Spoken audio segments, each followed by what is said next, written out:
The thin slip of 180 paper in million. my hand felt as heavy as an iron bar. Under the faint yellow light of my kitchen, the numbers were printed in bold, clear ink, unmistakable. 2, 17, 28, 41, 55, and the red Powerball number 9. They weren't special numbers to me, just a random sequence I'd scribbled down on a quiet Tuesday afternoon while waiting in line at the grocery store.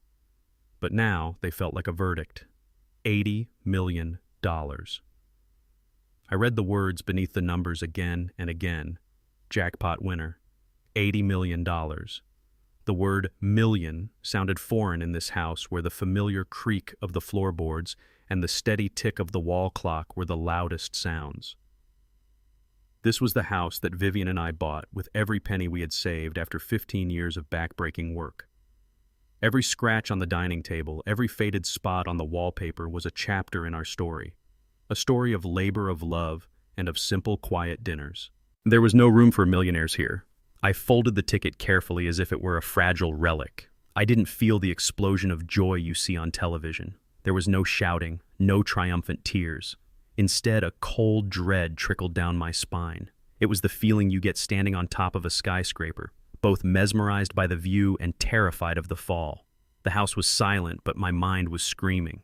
For 72 years, I'd lived a life defined by simple truths. You work hard, you pay your bills, you love your family, you put food on the table. The world made sense through that lens.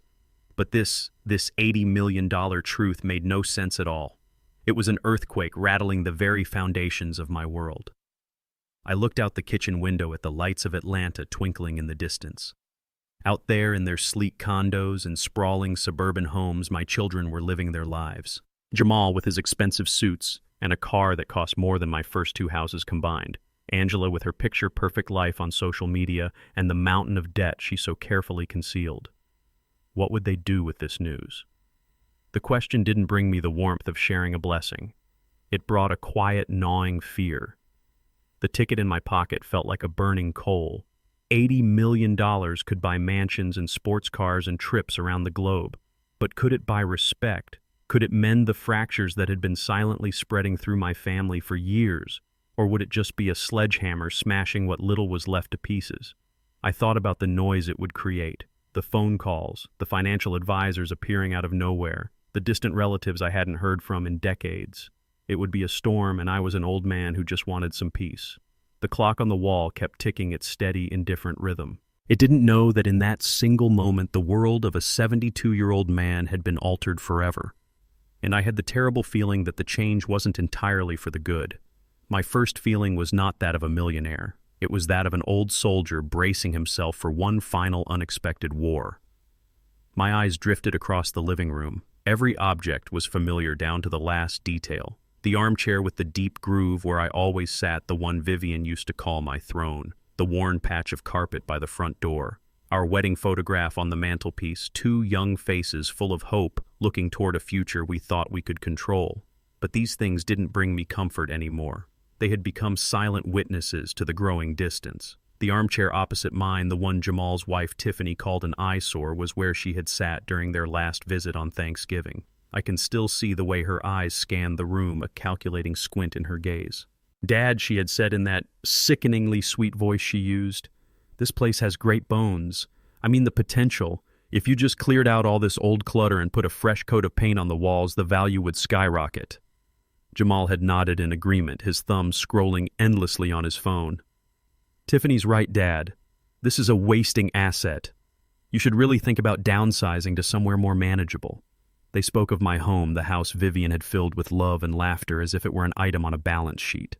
They didn't see the memories. They only saw dollar signs. Their words didn't hurt because they were cruel. They hurt because they were empty. They saw a building, not a home. They saw an old man, not their father. The landline phone on the end table rang, startling me. I let it ring. It was probably another telemarketer, but its shrill sound reminded me of Angela. Her last call was 2 weeks ago. "Hi, Daddy, how are you?" she'd chirped. But I knew that question was just the opening act. After 3 minutes of superficial chatter, she launched into a story about a fantastic business opportunity she couldn't miss, a new organic makeup brand that needed an initial investor. She needed $5,000. When I gently told her my pension wouldn't allow for it, her voice turned instantly cold. "I just thought you'd want to help your daughter succeed," she'd said before ending the call with some vague excuse about being busy. To Jamal and Tiffany, I was a poor asset manager.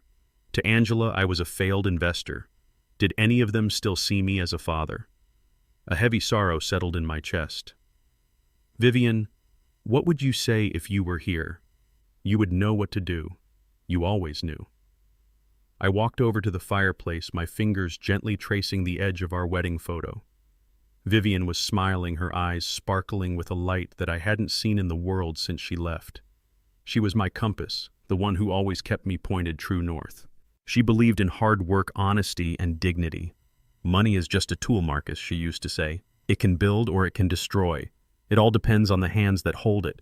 Right now I was holding a tool with the destructive power of a bomb. I closed my eyes, trying to summon the sound of her voice. She would never let money destroy her family, but she would also never stand for disrespect and greed. She would want the truth. She would want to know what her children's hearts were really made of. And then suddenly an idea sparked in my mind. A dangerous, painful, but necessary idea. The lottery ticket in my pocket wasn't a burden or a blessing. It was a test. One final test. I would not tell a soul about this money. Instead, I would do the exact opposite. I would go to my children not as a millionaire, but as a desperate old man at the end of his rope. I would ask for their help. I would invent a crisis, a problem that only true love and loyalty could solve. This wasn't a game. It was surgery. A painful operation to cut away the tumors of deceit and see if the heart of my family was still healthy. I would finally know which of them remembered the lessons Vivian and I had taught them. I would know who was worthy of sharing our legacy. Opening my eyes, I looked at Vivian's smiling face in the photograph. I knew she would understand. She would nod even if it pained her. Because sometimes to save something, you have to be willing to risk losing it forever. That night, not as a millionaire, but as a father, I decided what I had to do. The test was set. It took me 3 attempts to pick up the phone. My hand felt heavy, a leaden weight at the end of my arm. The old black rotary phone sat on its little wooden table, a relic from another time just like me.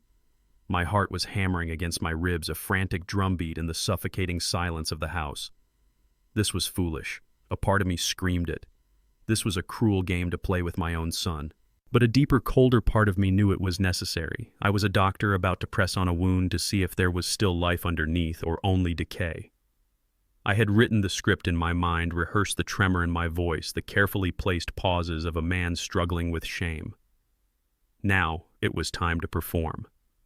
I dialed the number from memory, a number I had called thousands of times before, to celebrate birthdays, to announce the birth of a grandchild, to share the news of Vivian's passing. Each ring felt like a lifetime. Then the click. Jamal's voice came through the line, clipped and distant. "Dad, everything okay? I'm in the middle of something." The words were not unkind, but they were the words of a busy man, not a concerned son. The test had already begun. I took a shaky breath, summoning the character I was about to play. Jamal's son. "I'm sorry to bother you at work. I know you're busy." I let my voice crack just a little. "But something's happened. Something serious." I could hear the faint sound of typing in the background. It stopped. "What is it, Dad? Are you hurt?" The question was a formality, a box to be checked. No, I'm not hurt physically. It's the house, son. It's the house." I paused, letting the silence stretch. "I got a letter from the county. They've reassessed the property taxes. With all the new construction in the neighborhood, the value has shot up. They say I owe them more money. A lot more." The lie felt slick and ugly in my mouth, but I pushed on my voice, dropping to a near whisper. "I don't have it, Jamal. I got a final notice in the mail today, all printed in red. It says if I don't pay, they'll put a lien on the house. I think it means they can take it." The silence on the other end was different now. It wasn't just the absence of typing. It was a heavy, analytical silence. "How much, Dad? How much is it?" The question came out flat, devoid of emotion. $15,000. I said the number, feeling like a criminal. "I have to pay it in 2 weeks. I'm so sorry to ask, son. I'm so ashamed. I don't know who else to turn to. I never thought I'd be in this position." The words tumbled out just as I had practiced them, a cascade of pathetic old man fear. The sigh from Jamal was audible, a long, suffering exhalation of breath. Dad, we've talked about this. I've told you a dozen times you need to have a better handle on your finances. Property taxes are not a surprise. They come every year. Did you not budget for this? What happened to the money I sent you for your birthday? I pictured him in his glass-walled office, leaning back in his leather chair, pinching the bridge of his nose. He wasn't talking to his father. He was talking to a failing investment. I didn't understand the letter they sent before. I stammered, playing my part. The print was so small, Marcus. I thought it was just a routine notice. I didn't realize. Another sigh from Jamal, louder this time. You didn't realize. Dad, you're living in a $500,000 asset, but you're living like you're broke because you have no liquidity.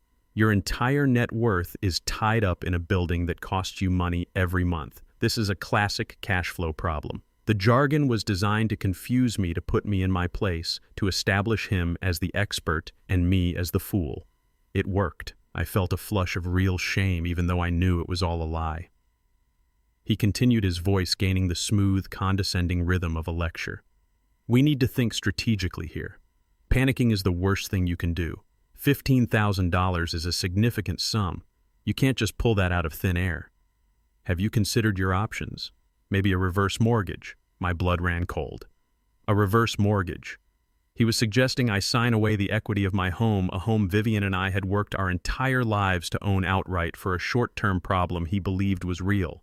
He wasn't offering to help. He was offering to help me get into debt. I don't know anything about those things, Jamal. I mumbled. It sounds complicated. Of course it sounds complicated, he said, a sharp edge of impatience in his voice. That's why you have me. But honestly, Dad, the real solution here is obvious. It's what Tiffany and I have been saying for years. You need to sell the house. It's too much for you to manage anyway. You can take the equity cash out, put it in a managed fund that generates income, and move into a nice retirement community. No property taxes, no leaking roofs, no worries. It's the logical move. There it was, the true answer. The solution to my fabricated problem was the fulfillment of his long-held wish. Get the old man out, sell the house, cash in the asset. My heart, which had been pounding with the anxiety of the performance, now felt like a block of ice in my chest. He didn't hear a father in trouble. He heard an opportunity knocking. Every word he spoke was a nail in the coffin of the man I thought my son was. I remembered teaching him how to ride a bike on the sidewalk right outside this house. I remembered holding him in my arms in the living room when he had a nightmare. Where did that little boy go? When did he get replaced by this cold, calculating stranger? I stayed silent, letting him fill the void. Look, Dad, I know it's a lot to take in. Here's what we'll do. Don't do anything. Don't call the county. Don't talk to anyone. Let me discuss this with Tiffany tonight. She's much better at this sort of strategic planning than I am. We'll come up with a comprehensive plan for you. We can come over this weekend and lay out the options. But you need to be prepared to make some tough but necessary decisions. We're thinking about your future, your security. He was framing his greed as concern. He was packaging my eviction as a favor. The performance was breathtaking in its audacity. The part of me that was a father wanted to scream, to curse him, to demand he remember who he was talking to. But the actor in me held fast. I sniffled into the receiver. Okay, son, whatever you think is best, I trust you. The lie almost choked me. Good. That's the right attitude, Dad. Be proactive. Okay, I have to run. A conference call I can't miss. Just sit tight and we'll handle it. We'll talk this weekend. The line clicked dead. He was gone. I sat there holding the receiver, listening to the dial tone's empty hum. The phone felt impossibly heavy now. I placed it back on its cradle, my hand shaking not with fake fear, but with a very real and profound sorrow. The performance was over. The house was silent once more. But this silence was different. It was the silence of a final judgment. The first test was complete and the results were in. My son had seen my desperation not as a call for help, but as a business opportunity.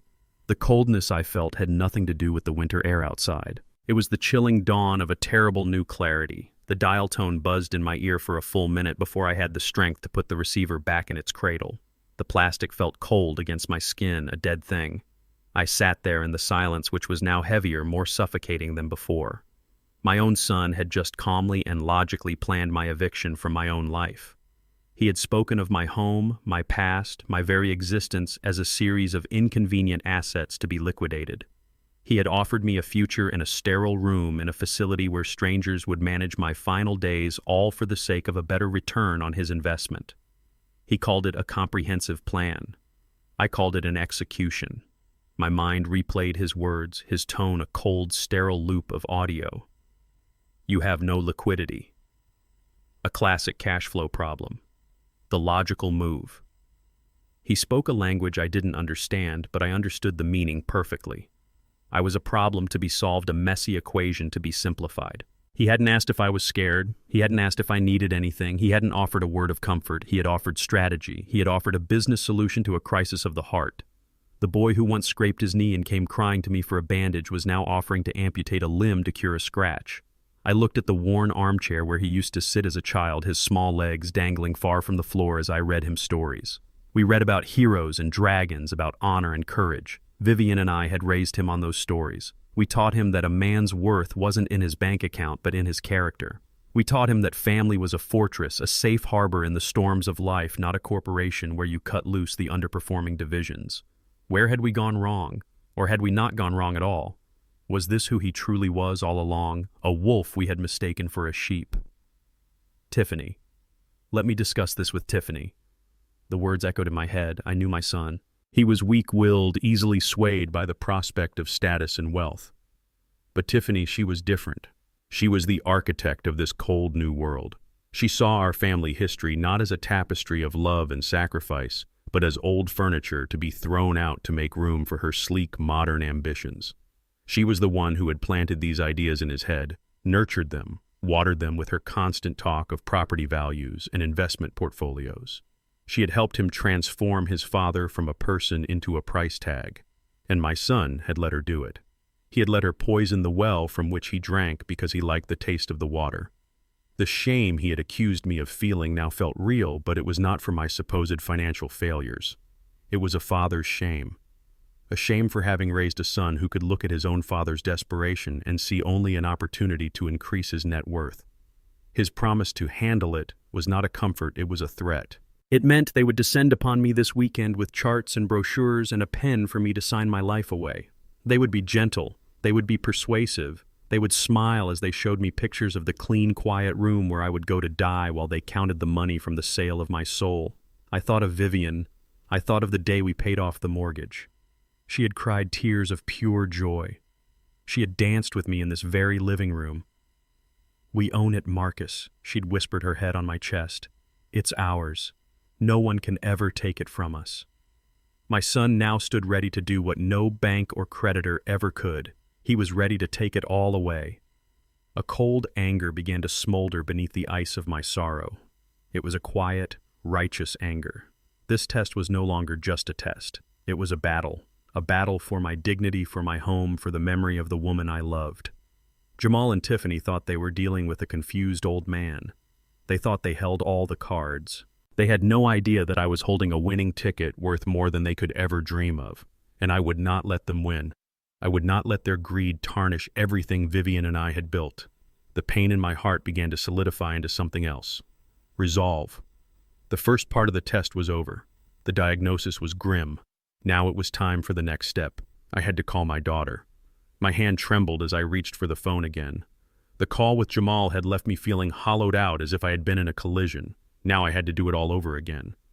Calling Jamal had been like facing a surgeon's scalpel, cold and precise. Calling Angela that felt like stepping into the path of a hurricane, a chaotic whirlwind of emotion and drama that always left me feeling drained and disoriented. I stood up from the armchair, my joints protesting, and walked into the kitchen. The simple act of filling the kettle and placing it on the stove was a small anchor in the storm that was raging inside me. I needed a moment to ground myself, to switch from one performance to another. For Jamal, I had to be a confused, incompetent old man. For Angela, I had to be a heartbroken father, a victim she could pour her theatrical sympathy onto. As I waited for the water to boil, my eyes fell on a small framed photograph on the refrigerator, held in place by a tacky flower-shaped magnet. It was Angela when she was 6 years old, a gap-toothed smile on her face, a bright yellow ribbon in her hair. She was holding up a drawing, a messy crayon portrait of our family. I remembered that day. She had been so proud. She had thrown her little arms around my neck and said, "I love you, Daddy." A wave of genuine love and sorrow washed over me. I loved that little girl with all my heart, and I mourned for her because somewhere along the way she had gotten lost, replaced by the self-absorbed stranger I was about to call. The kettle whistled, screaming into the quiet kitchen. I poured the boiling water over a tea bag, my hands steadier now. The pain of the memory had given me what I needed, a sense of purpose. I was doing this for that little girl too, to see if any trace of her still existed inside the woman my daughter had become. I took the warm mug back to the living room, sat down and dialed her number. She picked up on the second ring, her voice a breathless rush of energy. "Daddy, hi. What's up?"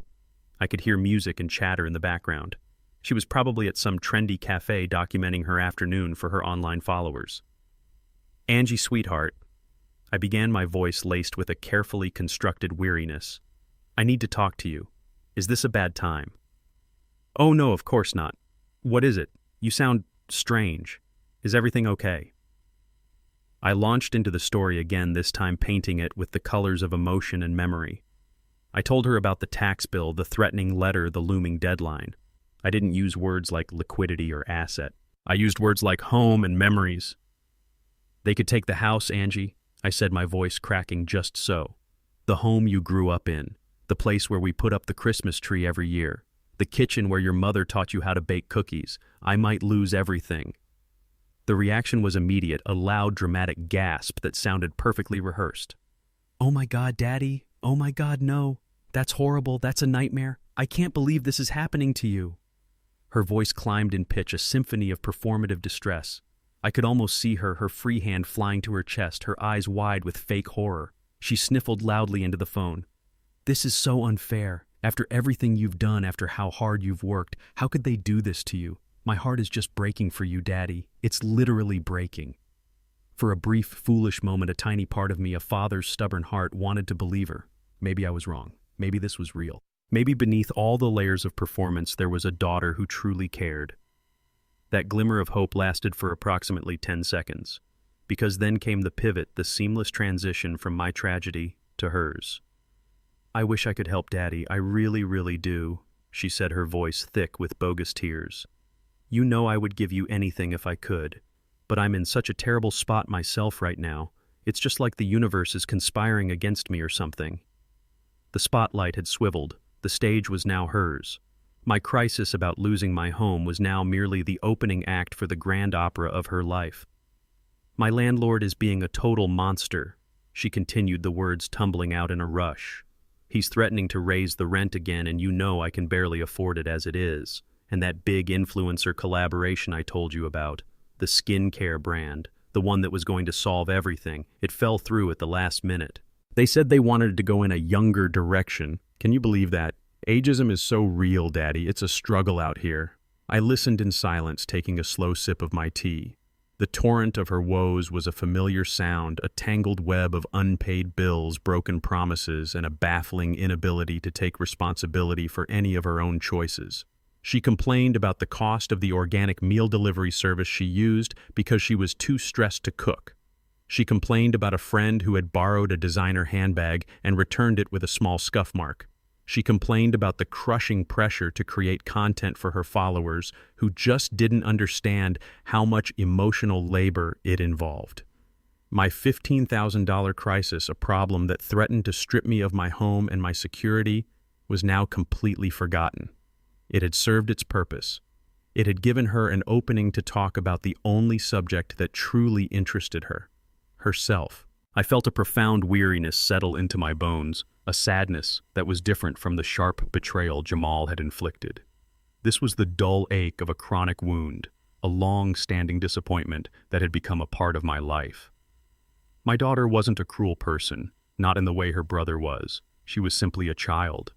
A 40-year-old child trapped in the amber of her own reflection, unable to see anyone's pain but her own.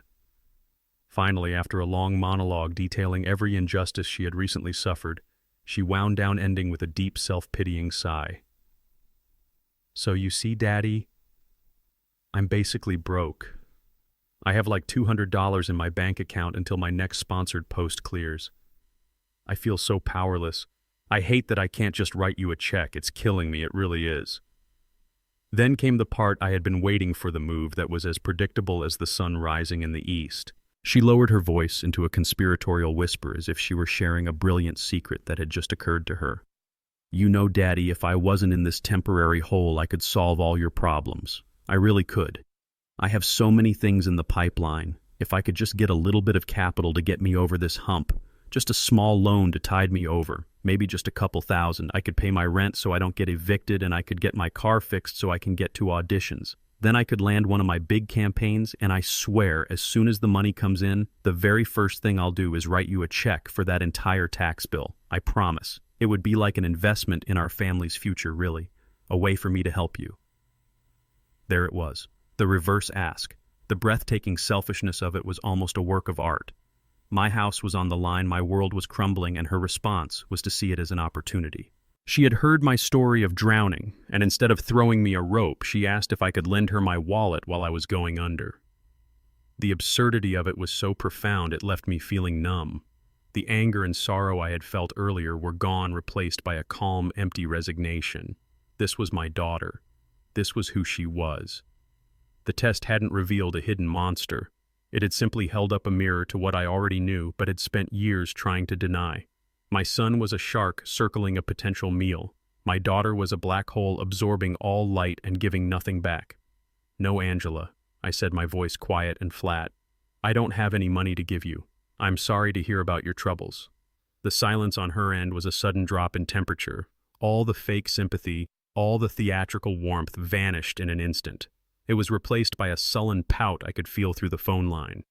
"Oh," she said, her voice clipped and cold. "Okay, fine. I was just trying to help find a solution for both of us." "I have to go," she said quickly. "I have a yoga class I can't be late for. Let me know what happens with the house, I guess." The line went dead. She hadn't offered a single piece of advice. She hadn't offered to come over and talk. She hadn't offered even a moment of genuine human connection. Her empathy had a price tag, and when I couldn't pay, she simply walked away. I placed the phone down for the second time that day. The two main pillars of my life, my two children, had crumbled to dust in the span of a single hour.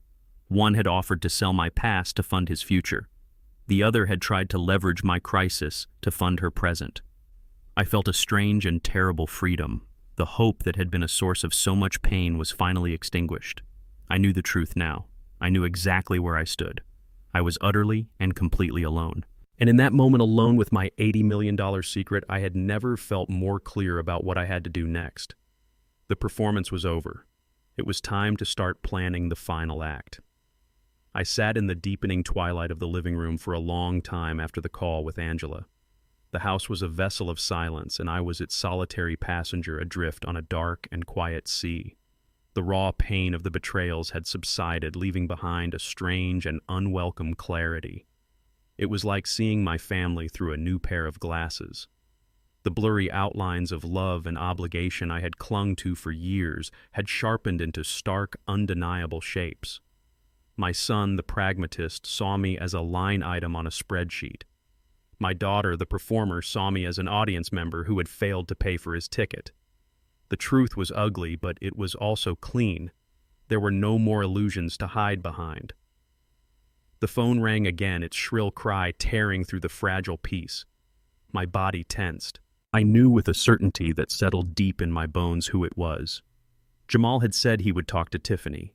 This was not a random call. This was a calculated follow-up. This was the second wave of the assault, the one that came with a smile instead of a sword. I let it ring 3 times, composing myself, slipping back into the role of the weary old man, and then I picked up the receiver. "Hello." "Dad, it's Tiffany." Her voice was a river of warm honey flowing smoothly through the phone line designed to soothe and disarm. "Oh, I'm so glad I reached you. Jamal just told me what's going on, and I have been worried sick ever since. Are you all right?" The performance was masterful. Every syllable was perfectly weighted with concern. If I didn't know better, I would have believed her. I would have felt a surge of gratitude for this caring daughter-in-law who was stepping in where my own children had failed. But I did know better now. I could see the cold machinery working just beneath the warm surface.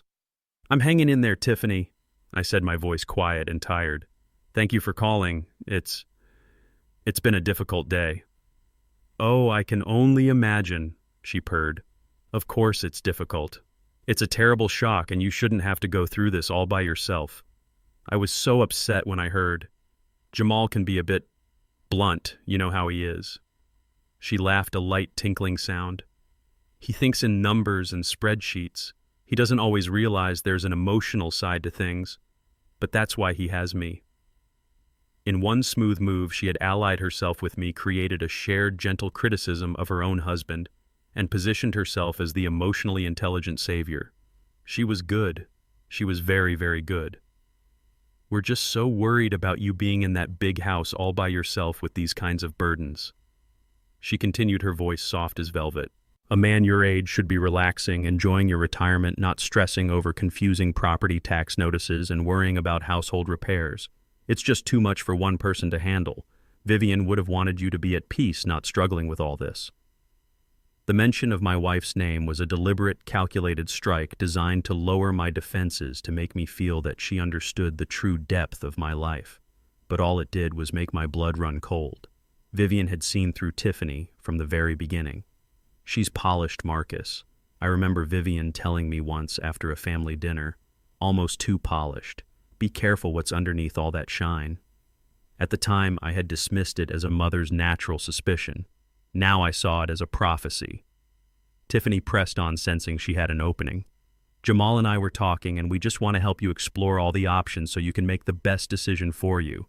We were thinking, what if we could turn this stressful asset, the house, into something that works for you, something that provides you with a steady income and total peace of mind, so you never have to worry about a sudden bill like this ever again." Her language was flawless. She didn't say, "Sell the house." She said, "Turn a stressful asset into something that works for you." She didn't talk about what they wanted. She talked about my peace of mind. She was selling me a cage and calling it a sanctuary. My mind was a block of ice. I saw her strategy with perfect clarity.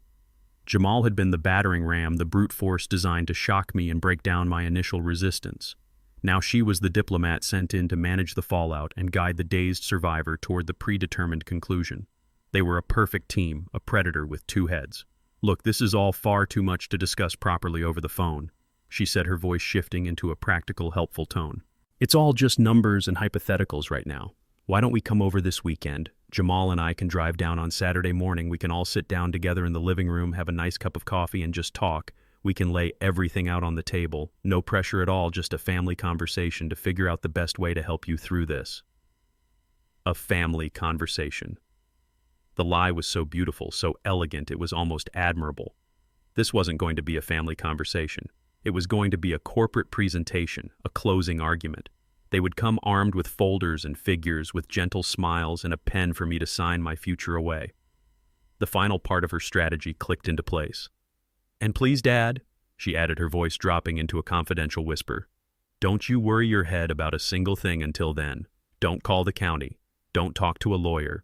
It will only confuse things and add to your stress.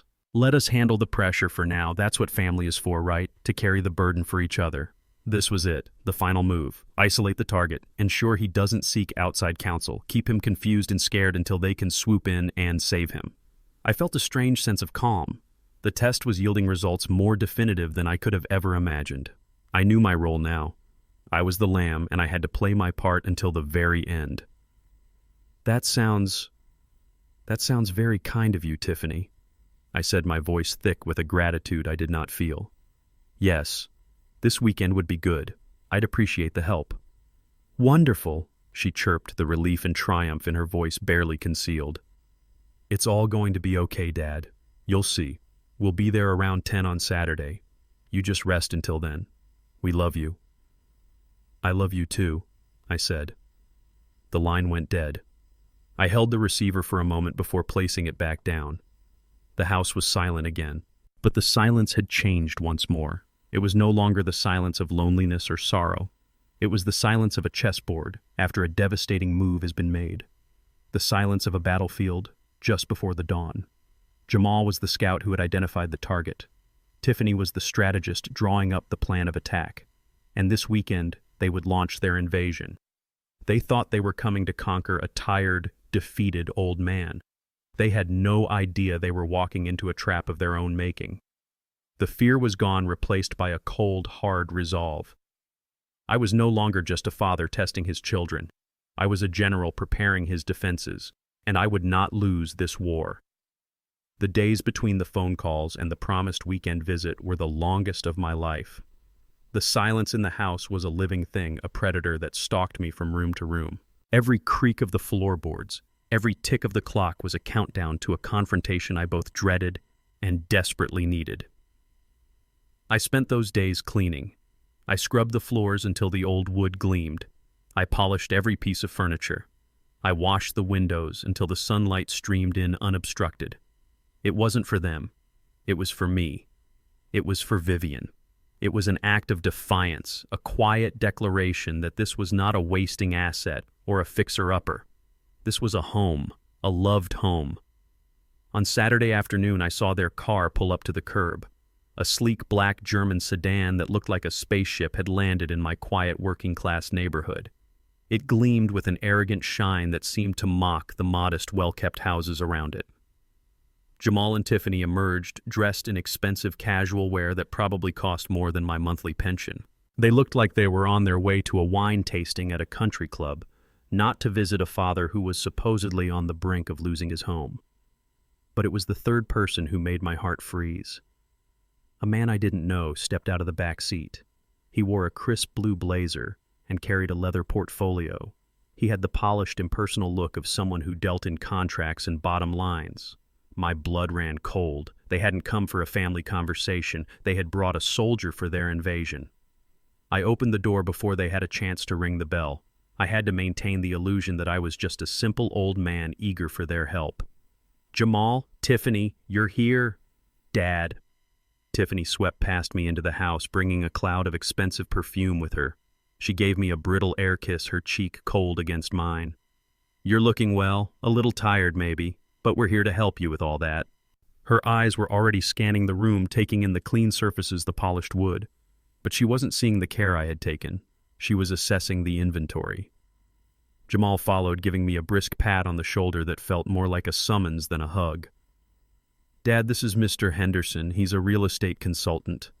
I asked him to come along to give us a professional opinion on the situation, just so we have all the facts." He said it so casually, as if bringing a stranger to appraise a man's home without his permission was the most normal thing in the world. Mr. Henderson offered me a firm, dry handshake and a smile that didn't reach his eyes. "Mr. Thorne, a pleasure. You have a lovely place here. Very solid structure." His voice was smooth and professional, but his eyes were already at work measuring angles, noting the flow of light, calculating square footage. He wasn't seeing a home. He was seeing a property. I felt a surge of hot anger, but I swallowed it down, forcing a weak smile.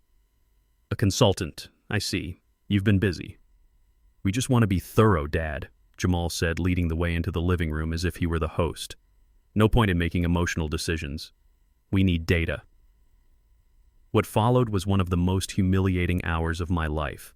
It was a violation, a slow, methodical dissection of my entire life's history. Tiffany led the tour, her voice a bright, cheerful counterpoint to the grim business at hand. She and Mr. Henderson moved from room to room, speaking in a low-coded language. "Good natural light here," Mr. Henderson would murmur, tapping a wall. "Could easily open this up to the kitchen to create a modern great room concept." "Oh, absolutely," Tiffany would agree, her voice full of fake enthusiasm. "And the floors are original hardwood. They'd look stunning once they're refinished. We'd have to get rid of that old carpeting, of course." Che. The old carpeting was a rug Vivian had picked out after saving for months. She had loved its deep blue color. They moved into my bedroom, my private space. Mr. Henderson made a note on his tablet. "Decent-sized master, but the closet space is a bit dated. A walk-in closet would be a major selling point." Tiffany pointed to the old dresser that had belonged to my mother. "And all this heavy, dark furniture would have to go. It makes the room feel so much smaller than it is." I stood in the doorway watching them. I felt like a ghost in my own home. They spoke about my life's possessions, my memories as if they were obstacles to be removed, inconveniences on the path to profit. Every comment was a small cut, a tiny stab of disrespect. They weren't just appraising a house. They were erasing me from it. They were writing a new story for these walls, a story in which I had no part. Jamal's job was to manage me. He stayed by my side in the living room, attempting to make small talk, trying to keep me distracted from the quiet dismantling of my life that was happening in the other rooms. He asked about my health, about the neighbors, about the weather. His questions were empty, hollow things designed to fill the silence. He was so transparently nervous, so clearly uncomfortable with the cold-blooded nature of their plan that it was almost pathetic. He was a coward hiding behind his wife's ambition and a stranger's expertise. After what felt like an eternity, Tiffany and Mr. Henderson returned to the living room, their faces glowing with a quiet satisfaction. Mr. Henderson cleared his throat. "Well, Mr. Thorne, you have a very desirable property here. The location is excellent in an up-and-coming neighborhood. The bones of the house are good. Of course, it would require significant investment to modernize it for today's market. A new kitchen, new bathrooms, updating the electrical. But the potential is undeniable." Tiffany sat down on the armchair opposite me, leaning forward with a look of deep, earnest concern on her face. "That's wonderful news, isn't it, Dad? It means you're sitting on a real nest egg, much more than you probably realized." She placed a folder on the coffee table between us. I knew without looking that it contained charts and comparisons and numbers all designed to prove their point. "Mr. Henderson ran some preliminary numbers for us," she said, her voice dropping. "And honestly, Dad, it's even better than we hoped. This house, this asset, it's the solution to all your problems. Not just this tax bill, but for the rest of your life." Jamal chimed in, his voice full of a false confidence. "He's right, Dad. This is our way forward. This is how we secure your future." I looked at their faces, my son and his wife. They were flushed with victory. They thought they had won. They thought the data and the expert and the carefully worded arguments had cornered me. They saw my silence as acceptance, my tired expression as defeat. They had appraised my house, but they had completely misjudged the man who lived inside it. The visit was over, the inspection was complete, the vultures had gathered, and now they were ready to feast. The front door clicked shut behind them, leaving a void of silence that was somehow louder and more menacing than their voices had been. I was alone again, but the house no longer felt like my own. It felt like a crime scene, a place that had been violated and documented by strangers. I walked through the rooms, my hand trailing along the walls, my feet treading on the floors that had just been judged and found wanting. I was a ghost in the museum of my own life, a life they had just declared was ready to be packed up and put into storage. I sat down in my armchair, the one they had mentally discarded, and I waited. I knew they would be back. I knew The appraiser was just the opening salvo. The main attack was yet to come. An hour later, they returned alone. Their faces were flush with a strange mixture of excitement and feigned solemnity, like heirs at a funeral who have just been told the will is in their favor. Tiffany was carrying a sleek leather folder. She sat on the edge of the sofa, her posture radiating a tense energy. Jamal took the armchair opposite me, leaning forward and placing his hands on his knees, a parody of a caring doctor about to deliver a serious diagnosis. "Dad," Jamal began, his voice a low, serious murmur. "First of all, thank you for letting us do that. I know it was a little unusual, but it was a necessary first step. And the news is very good. Mr. Henderson's preliminary assessment is that this house is worth significantly more than we initially thought, even in its current condition." Tiffany opened her folder. "The market in this neighborhood is on fire, Dad. You're sitting on a gold mine, a real nest egg. This isn't a crisis. It's an opportunity, a wonderful opportunity to secure your future." She slid a piece of paper across the coffee table towards me. It was covered in numbers, columns, and percentages, a spreadsheet that purported to represent the sum total of my life's work. "Let me walk you through this," Jamal said, pointing to the top line. "This is the conservative estimated sale price. After the standard commissions and closing costs here, you're left with this amount. It's a substantial sum, Dad, a very substantial sum." He spoke the words with reverence, as if the numbers themselves were a holy scripture. "Now we've projected a modest return if we invest this capital in a diversified portfolio of low-risk bonds and blue-chip stocks. It would generate a steady, dependable income for you every month, more than enough to live on comfortably. In fact, you'd be making money, not just scraping by on your pension." I stared at the numbers. They were just abstract symbols on a page. I tried to see what they saw. I tried to see a nest egg, a portfolio, an opportunity, but all I could see were the things they couldn't quantify. I saw the 56 Christmases Vivian and I had spent in this house. I saw the pencil marks on the doorframe in the kitchen tracking our children's growth year by year. I saw the ghost of my wife's laughter in the garden where she grew her roses. How do you put a price on a ghost's laugh? What is the market value of a child's height measured in pencil marks? The numbers on the page were a foreign language describing a world I didn't know and didn't want to know. Jamal was still talking, his voice a confident drone. The beauty of this plan, Dad, is that it solves everything. It eliminates the tax burden. It removes the stress of home maintenance. It converts a non-performing asset into a liquid income-generating resource. It is without a doubt the most logical and financially prudent path forward. He finished his presentation and looked at me expectantly, a proud student waiting for his teacher's praise. He had laid out his case with what he thought was flawless logic. He had shown me the numbers. He had proven his point. He truly believed he was helping.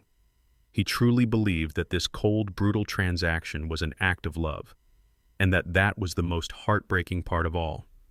He was so lost in his world of numbers that he had forgotten how to be a son. Tiffany, seeing my silence, must have mistaken it for confusion or indecision. She decided it was time for the final part of their presentation, the emotional closing argument. She reached into her large designer handbag and pulled out another folder. This one wasn't filled with spreadsheets. It was filled with glossy, colorful brochures. She fanned them out on the coffee table like a deck of cards. The pictures showed smiling, silver-haired seniors engaged in various pleasant activities. Painting watercolors, playing bridge, doing gentle yoga on a pristine lawn. The headlines were written in a cheerful, flowing script. Golden Meadows Retirement Living. Serenity Gardens Assisted Care. The pinnacle of senior lifestyles. My breath caught in my throat. I stared at the brochures, the smiling faces, the perfect lawns. It was a vision of a clean, sterile, respectable end of life. A place where old people were kept safe and quiet and out of the way. A place where memories were not welcome because they cluttered up the pristine modern rooms. "This is the best part, Dad," Tiffany said, her voice soft and persuasive. "This is what all that money can buy you. Freedom. Freedom from worry. Freedom from loneliness. A community of people your own age. We've done the research. These are the best facilities in the state. They have gourmet dining rooms, movie theaters, and 24-hour medical staff on call. You wouldn't have to lift a finger for the rest of your life. You'd be safe. You'd be cared for. And we'd have peace of mind knowing you were." Each word was a hammer blow. Each smiling picture was an insult. They had not just planned the sale of my house. They had planned the disposition of my body. They had chosen the clean, quiet box they intended to put me in. Jamal leaned forward, picking up the brochure for a place called Serenity Gardens. "This one is our top choice, Dad. It's close to us so we can visit all the time. The facilities are incredible. We've already spoken to the director. They have a private room with a garden view that would be perfect for you. In fact..." He paused, taking a deep breath as if preparing to announce a wonderful surprise. "We were so sure you'd see how perfect this solution is that we went ahead and put a small deposit down to hold the room for you. It's fully refundable, of course, but we didn't want you to lose the opportunity." That was it. That was the moment. The sound in the room seemed to fade away. The ticking of the clock, the hum of the refrigerator, even the sound of my own breathing all vanished. There was only a profound ringing silence in my ears. A deposit. They had put a deposit down. They had stood in my home, a home filled with the presence of their mother, and had presented me with a plan to sell it out from under me. And then they had revealed that they had already taken the liberty of booking my room in the institution where I would be sent after the sale was complete. It wasn't a suggestion. It wasn't a plan. It was a verdict. They had judged my life and found it to be a burden. They had sentenced me to a comfortable exile, and they were proud of themselves for having arranged it so efficiently. The pain I had felt earlier, the sorrow, the disappointment, it all vanished in that instant. It was consumed by a flash of white-hot rage so pure and so intense it burned away everything else. And when the fire passed, it left behind something new. Something cold and hard and clear as ice. I looked at them, at my son and my daughter-in-law. I saw their eager, expectant faces, their confident smiles. And for the first time in my life, I didn't see family. I saw strangers. I saw antagonists. I slowly reached out and picked up the glossy brochure for Serenity Gardens. I looked at the picture of a smiling, white-haired man playing chess with a nurse. I looked at the list of amenities. I looked at the floor plan of the small quiet room they had reserved for me. I raised my eyes and looked at Jamal. I saw the little boy I had taught to ride a bike. I saw the teenager I had taught to drive a car. I saw the man he had become. And I felt nothing. The love had been burned away. "Thank you," I said, my voice quiet and steady. "You've given me a lot to think about." They beamed, their faces alight with triumph. They had won. The old man had seen the logic. "Of course, Dad," Jamal said, standing up. "We knew you would. We'll leave all this with you. We'll call you in a couple of days to see if you have any questions." They walked to the door, convinced of their victory, convinced of their own righteousness. After they were gone, I remained in my chair for a long time. The house was quiet again. I looked down at the brochure in my hands. Serenity Gardens. A peaceful end. They had planned it all so perfectly. I thought of Vivian. I thought of the life we had built in this house, the love we had shared. I thought of the legacy of greed and disrespect my children were so eager to claim. The test was over. The results were undeniable. And now the war had begun. Slowly, deliberately, I took the glossy brochure in my hands and tore it in half. Then I tore the halves into quarters. I didn't stop until all that was left was a pile of colorful confetti in my lap. After the storm of Jamal and Tiffany's visit, a strange and unsettling calm settled over the house. I felt like a man who had survived a shipwreck, now sitting on a desolate shore surveying the wreckage. The brochures for my future life in a pastel-colored room sat in a torn pile in the bottom of the trash can. I knew their next move was coming. A phone call, another visit, the gentle pressure of the paperwork they wanted me to sign. For 2 days, however, there was nothing. Just the ticking clock and my own thoughts, which were now cold and clear and sharp as glass. I was no longer a father grieving his children. I was a general studying the enemy. The discovery came on a Tuesday morning, not through a dramatic confrontation, but through a small, almost comical act of carelessness. I was in the garage looking for my old wood carving tools. It was a hobby I had picked up after Vivian passed away to keep my hands and mind busy. The small wooden box where I kept the chisels and knives wasn't in its usual spot on the workbench. I searched the shelves, a knot of irritation tightening in my stomach. I was a creature of habit. I always put them back. That's when my neighbor, a kind young woman named Maria, knocked on the open garage door. She was holding her phone. "Mr. Thorne, sorry to bother you," she said with a bright smile. "This is going to sound random, but I didn't know you were selling your carving tools. I saw them on Marketplace, and my husband is looking for a set just like that. Is this your listing?" I felt a jolt of confusion. "My listing? I don't know what you mean, Maria. I'm not selling anything." She looked puzzled and held out her phone. "Oh, that's weird. Look." I took the phone from her hand. And there they were. My tools.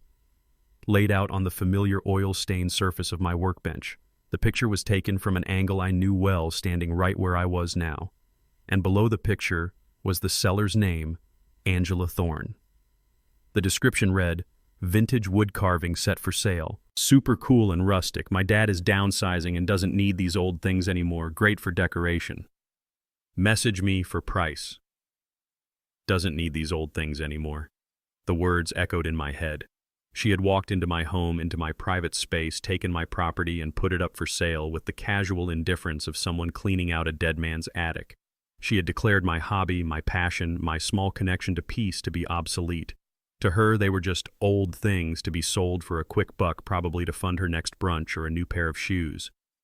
I handed the phone back to Maria, my face a calm, unreadable mask. "Ah, yes," I said, the lie tasting like ash in my mouth. "My daughter is helping me declutter. Thank you for letting me know." After she left, I stood alone in the garage for a long time. It wasn't about the tools. It wasn't about the money. It was about the breathtaking disrespect. Jamal and Tiffany were planning a grand heist, the theft of my entire future. Angela, in her own thoughtless way, was busy pilfering the pockets of the past. They were a pack of scavengers, each with their own style, but all unified by the same chilling belief that my life and everything in it was now theirs for the taking. This small, cheap act of betrayal was somehow more clarifying than all of their grand plans. It was the final piece of evidence. The last nail in the coffin of the man I used to be, the loving father who made excuses for his children.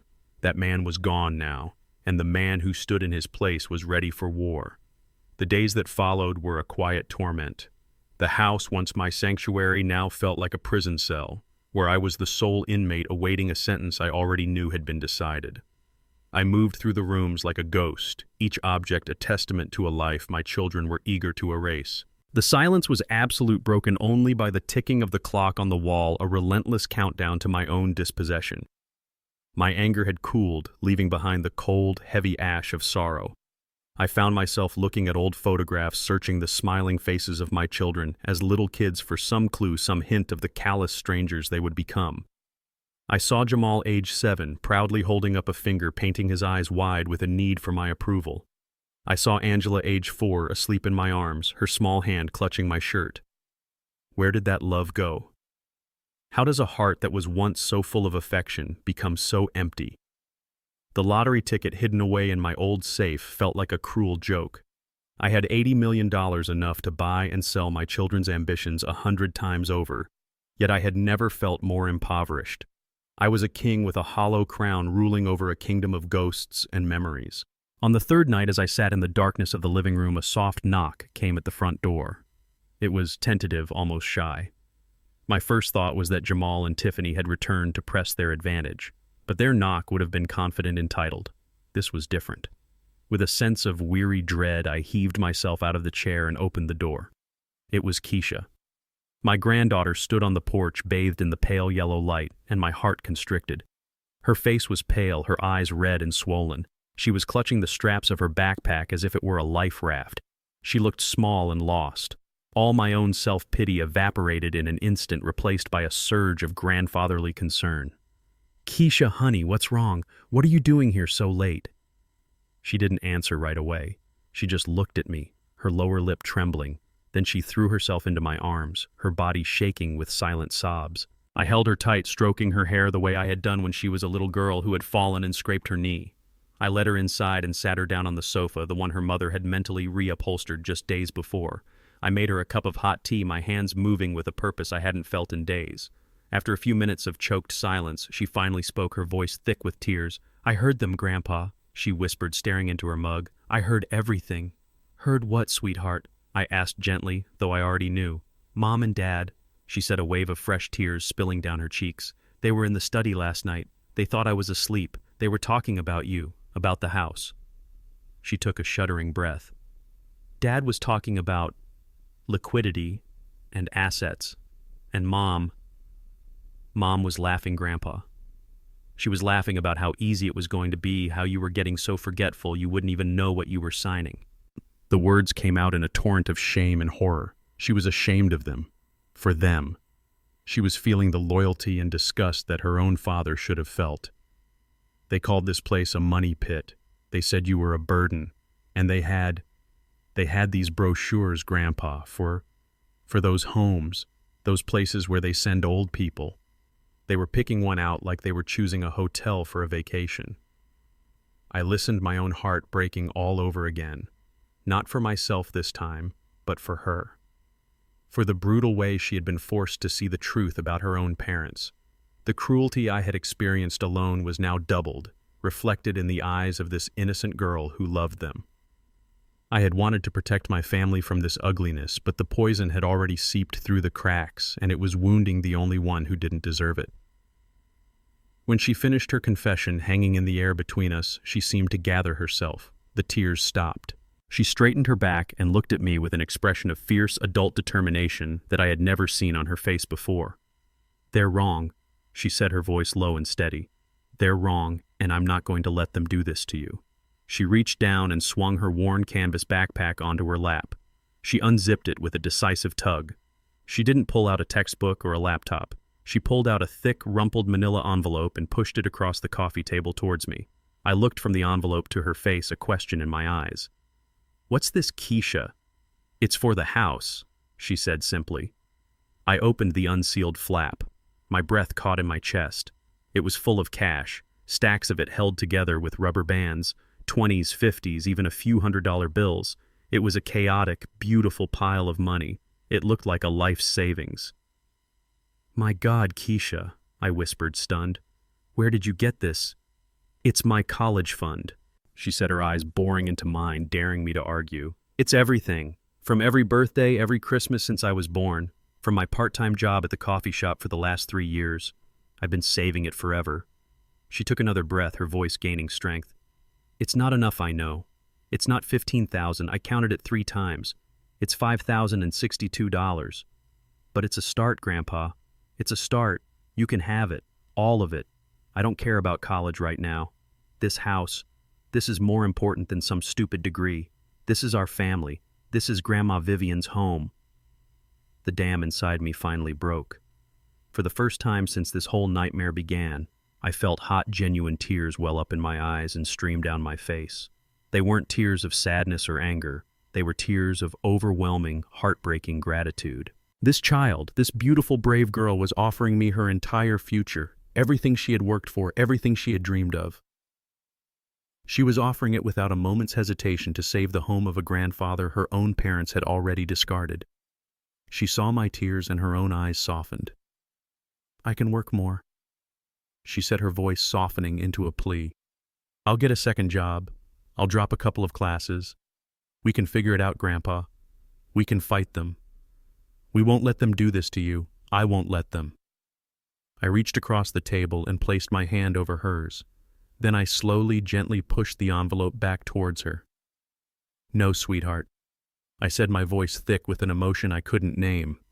It was love and pride and a fierce protective instinct that roared to life inside me. You are not giving me your future. Your future is the most important thing in the world. I took her hands in mine.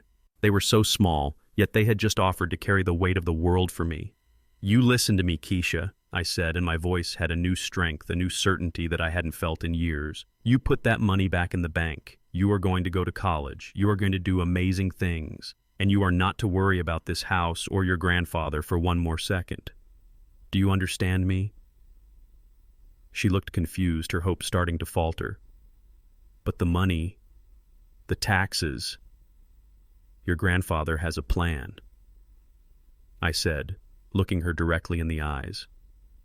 I didn't tell her about the $80 million. I didn't need to. She just needed to see the truth in my face. The truth that the weak, confused old man her parents thought they were dealing with was gone. Everything is going to be all right, I promise you. They are not going to take this house.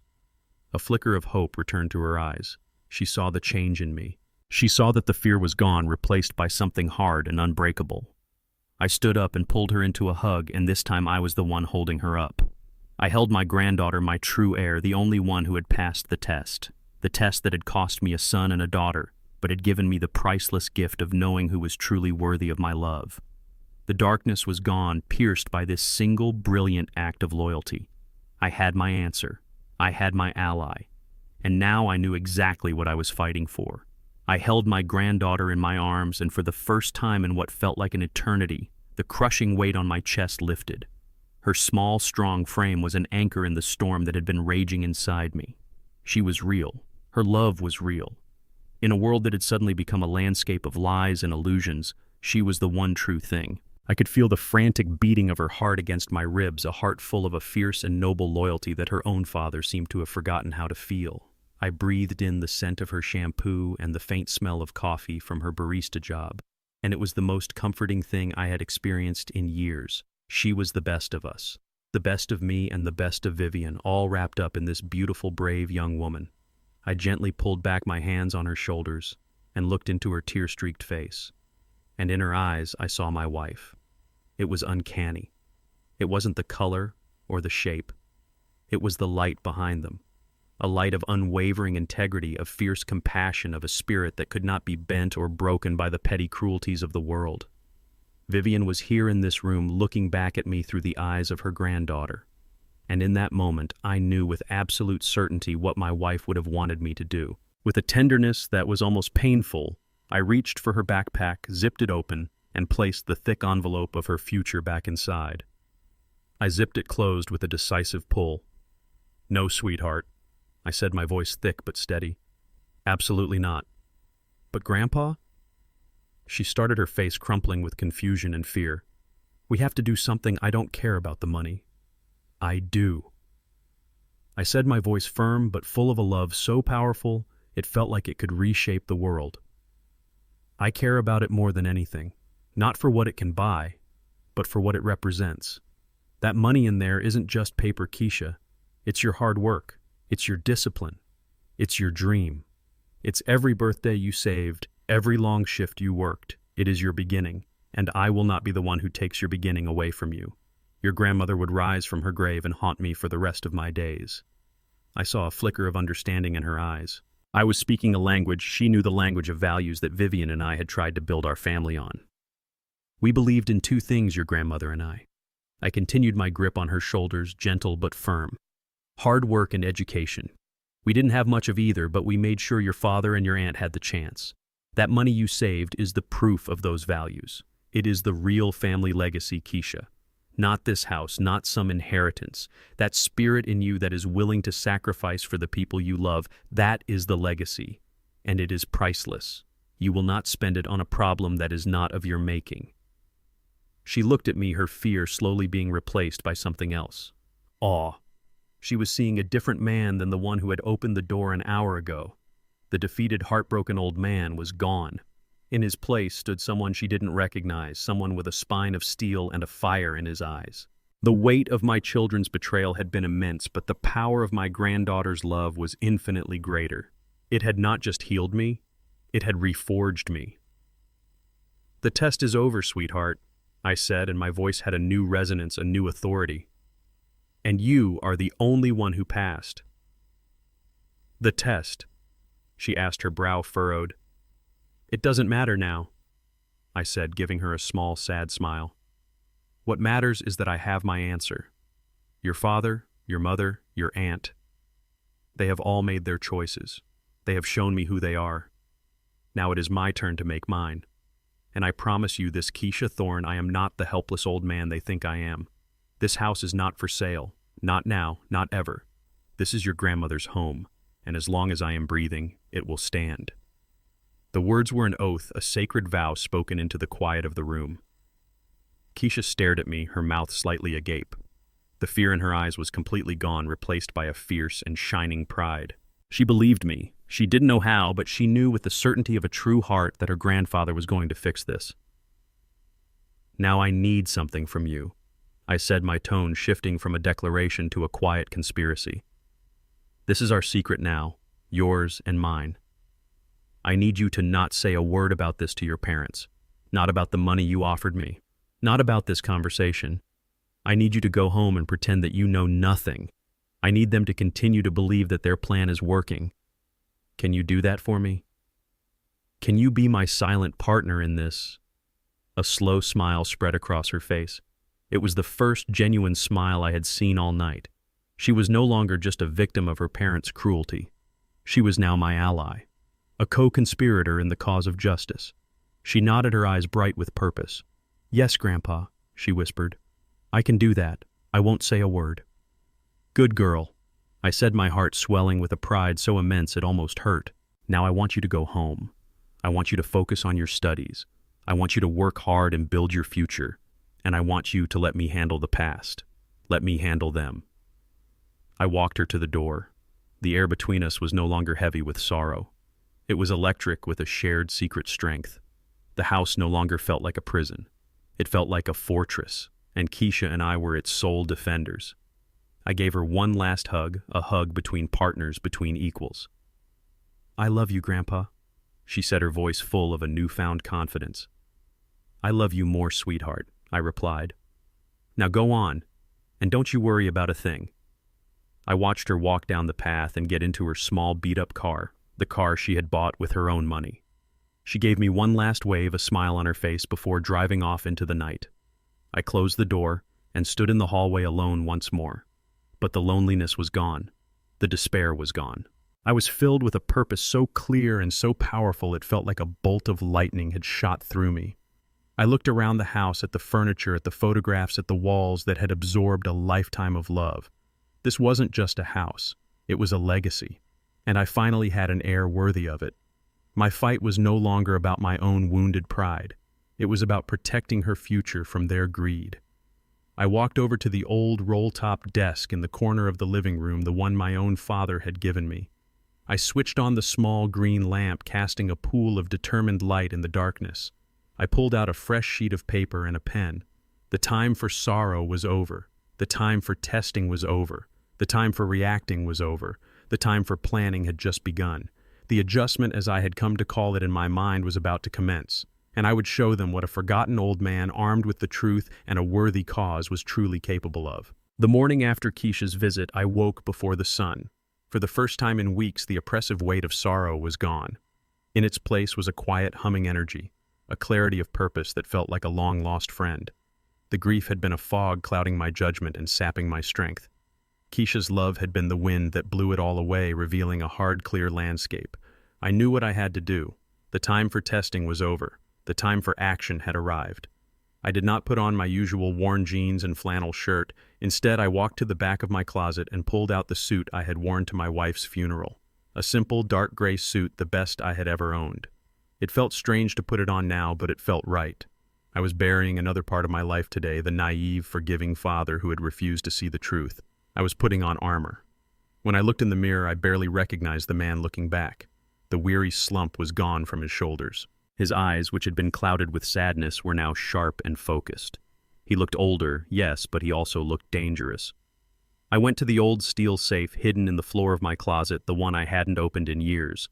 I spun the combination, the familiar clicks echoing in the quiet room. Inside, amongst Vivian's jewelry and our old marriage certificate, was the lottery ticket. It looked so ordinary, so flimsy. I took it, folded it once, and placed it in the inside pocket of my suit jacket. Then I walked out of my house and drove downtown. The city of Atlanta rose up around me, a forest of glass and steel that had always felt like my son's world, not mine. A world of ambition and power and money that I had never understood. But today I did not feel intimidated. I felt like a general arriving on a foreign battlefield, my mind clear, my strategy prepared. I was not here to be a victim of this world. I was here to conquer it. The law firm of Chen, Iwata, and Park was on the 42nd floor of one of the tallest buildings. The lobby was a cathedral of marble and hushed importance. A young woman at a desk that looked like a modern sculpture directed me to the elevators. Everything was designed to make a man like me feel small and out of place. But I wasn't a man like me anymore. David Chen's office was at the end of a long hallway. He stood up as I entered, a warm smile on his face. He was younger than I expected, maybe 40, with a sharp, intelligent face and kind eyes. He was not the stuffy, intimidating lawyer I had pictured. He was the son of my old friend Charlie Chen, a man I had worked beside for 30 years at the auto plant.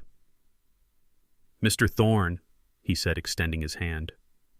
"It's an honor to finally meet you. My dad talked about you all the time." "He was a good man, your father," I said, shaking his firm hand. "One of the best." "He always said you were the most honest man he ever knew," David replied, and his words were not flattery. They were a statement of fact, a foundation of trust that was immediately established between us. He wasn't just my lawyer, he was Charlie Chen's son. He led me to a comfortable leather chair. His office wasn't what I expected. It was modern and clean, but there were pictures of his wife and 2 young daughters on his desk, and a clumsy, colorful painting clearly done by a child was framed on the wall. This was a good man. A family man. I knew I had made the right choice.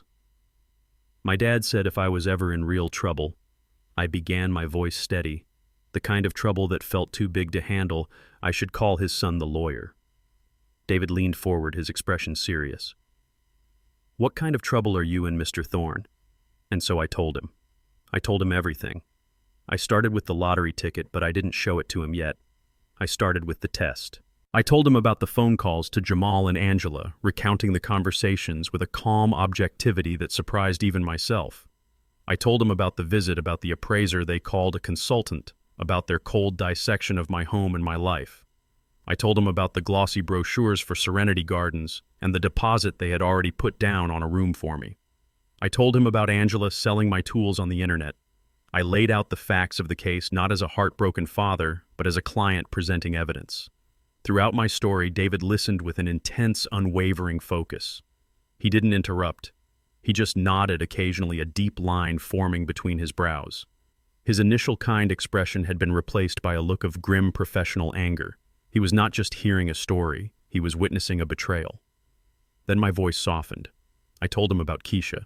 I told him about her late-night visit, about the shame and horror in her eyes as she described what she had overheard. I told him about the worn envelope full of her entire future, the $5,062 she had offered me without a second's hesitation. As I spoke of her, the emotion I had been suppressing finally broke through. My voice grew thick with a father's, a grandfather's love and pride. She was the only one, David, I said, my voice cracking slightly. After all of it, she was the only one who passed the test. When I finished, the office was silent for a long moment. David stared at me, his face a mixture of disbelief and profound respect. He slowly shook his head. Mr. Thorne, I don't have words for what they've done. I do, I said, my voice hardening again. But words are no longer enough. The time for words is over. I reached into my jacket pocket, pulled out the folded lottery ticket, and slid it across the polished surface of his desk. And this, I said, is the complication. David picked it up. He unfolded it carefully. He read the numbers. His eyes widened, but that was the only sign of his shock. He was a true professional. He turned to his computer, typed in a few things, and verified the winning numbers and the date of the drawing. He swiveled back in his chair and stared at the ticket for a full 30 seconds. Finally, he looked up at me, not with excitement or congratulations, but with the focused intensity of a master strategist who had just been handed a powerful new weapon. Well, Mr. Thorne, he said, his voice low and steady, this certainly changes the strategic landscape. That's why I'm here, I replied. I need a new strategy. I call it the adjustment. The adjustment, David repeated, a slow, dangerous smile spreading across his face for the first time. I like it. So tell me, what are the objectives of this adjustment? This was the moment. The moment the plan moved from a vague idea in my head to a concrete mission. The objectives are simple, I said, leaning forward. Objective 1, I want to protect this house. It is not for sale. It is the legacy of my wife, and it will be passed down to the person who deserves it. Objective 2, I want to protect my granddaughter. I want to ensure that her future is secure and that she is rewarded for her loyalty and her love. Objective 3, I want to teach my children a lesson. I don't want to ruin them. I don't want to destroy them. I want to disarm them. I want to remove the weapon they value above all else, money, and see what's left of them when it's gone. I want to see if they can learn to stand on their own 2 feet without using me as a stepping stone. David listened, nodding slowly, his mind clearly working, processing, formulating. Those are clear and worthy objectives, Mr. Thorne. Punitive, but also rehabilitative. I can work with that. To do this, we need to move the assets out of their reach immediately and legally. We need to create a fortress. Exactly, I said. A fortress. If your goal is to build a legacy and protect the winnings from their greed, David said, his eyes lighting up with an idea, the most powerful tool we have is a charitable foundation. We can move the bulk of the winnings into an irrevocable trust. It would be legally untouchable by them. We could name it after your wife, the Vivian Thorne Legacy Foundation. The name hit me like a physical blow. The Vivian Thorne Legacy Foundation. It was perfect. It was a shield and a sword, a way to honor her memory and protect her family from itself. Yes, I whispered. That's it. The foundation can have any mission you want. David continued, his energy growing. Education, community support, affordable housing. Affordable housing. I repeated, an idea sparking in my mind. Jamal and Tiffany, they live in one of those new developments. Big houses, but I know for a fact they're mortgaged up to their eyeballs. Their status is built on a mountain of debt. David's smile widened. He understood immediately. That gives us leverage, Mr. Thorne, significant leverage. A foundation with $50 million in assets could, for example, start a community revitalization project. It could hypothetically begin acquiring property in a certain over-leveraged suburban neighborhood. The plan was taking shape, more brilliant and more devastating than I could have imagined. We weren't just going to build a fortress. We were going to lay siege. And finally, David said, his tone becoming serious again, your will. We need to rewrite it immediately. We'll set up a small, tightly controlled trust for Jamal and Angela, an allowance contingent on certain conditions, holding down a job, 2 years Financial literacy classes, something to force them to learn the lessons you tried to teach them. And Keisha, I asked. Keisha, David said, his voice full of respect. We make her the ultimate beneficiary, the heir to your personal assets and the future head of the Vivian Thorne Legacy Foundation once she's of age and has completed her education. We protect the legacy, and we put it in the hands of the one person who has proven she understands its true value. I sat back in my chair, a sense of profound and powerful peace washing over me. It was all there. The plan was perfect. It was just. It was surgical. It was an act of terrible necessary love. David picked up his phone. I'm going to start making some calls. We need to move quickly and quietly. By the time they come back to you with their paperwork, I want our fortress to be built and our cannons to be in position. I nodded, feeling a sense of control for the first time in months. I had an ally. I had a plan. The worried, heartbroken old man who had walked into this building an hour ago was gone forever. I was no longer a victim waiting for the inevitable. I was a commander, a strategist, a king who was about to reclaim his kingdom. The adjustment had begun. The days that followed my meeting with David Chen were a blur of focused activity, a whirlwind of legal and financial maneuvers that felt as complex and precise as rebuilding a classic engine. I spent more time in his 42nd floor office than I did in my own home. That world of glass and steel, which had once felt so alien and intimidating, began to feel like my own. It was a war room, and I was no longer a visitor. I was its commander. David had assembled a small, elite team.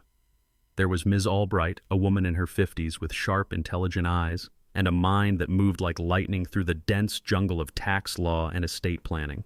And there was a young man named Ben, who handled the financial logistics, a quiet wizard who could make millions of dollars appear in one account and disappear from another with a few keystrokes. They treated me not as a confused old man who had stumbled into a fortune, but as the chairman of a new and powerful enterprise. They called me Mr. Thorne, and their respect was a balm on the wounds my own family had inflicted. The first step was the most surreal, claiming the prize. David handled it with the discretion of a secret agent. There was no press conference, no giant check, no cameras flashing in my face. We went to a quiet, official-looking office downtown. I was ushered into a small room where a man in a gray suit verified the ticket, checked my identification, and had me sign a series of non-disclosure agreements. I held the pen, the same pen I had used to sign my mortgage papers and my children's birth certificates, and I signed my name. With that simple act, $80 million, a sum so vast it felt like a fiction, became my legal property. I felt no giddy rush of excitement. I felt only the immense crushing weight of responsibility. I was now the custodian of a power that could build or destroy. Back in David's office, the real work began, the construction of the fortress. David and Ms. Albright walked me through the creation of the irrevocable trust and the foundation. They explained it to me in simple terms, using analogies I could understand. Think of the trust as a vault, Mr. Thorne, David had said, sketching on a whiteboard. Once the winnings go in, they no longer belong to you personally. They are owned by the foundation, and the foundation is governed by a set of rules, a mission statement that you create. It's a legal entity with one purpose: to fulfill that mission.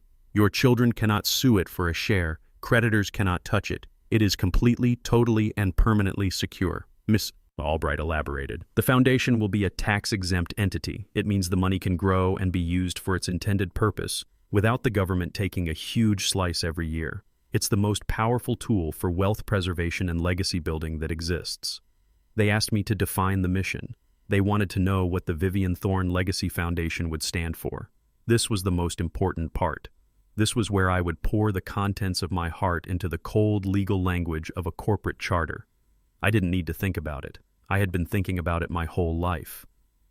My wife Vivian, I began, my voice quiet but clear. She believed in roots. She always said a family needs a safe, decent place to put down roots, a place they can afford to call home without working 3 jobs and breaking their backs. So the first mission is affordable housing, helping working families buy their first home. David and Ms. Albright exchanged a look, and I saw a flicker of genuine admiration in their eyes. She also believed in education. I continued thinking of Keisha. Vivian never had the chance to finish school. She had to work to support her family. It was her one big regret. She would want us to help kids who have the brains and the drive but not the money. Scholarships for trade schools, for community colleges, for university, for kids who are willing to work hard for their future. And finally, I said, my voice growing thick with emotion, She believed in community. She loved her garden. She knew all our neighbors by name. She was the one who organized the block parties. The foundation needs to support the things that bring people together. Community gardens, public parks, libraries, places where people can connect and look out for one another. As I spoke, David's pen flew across a legal pad, translating the values of my wife's beautiful soul into the formal binding language of our mission statement.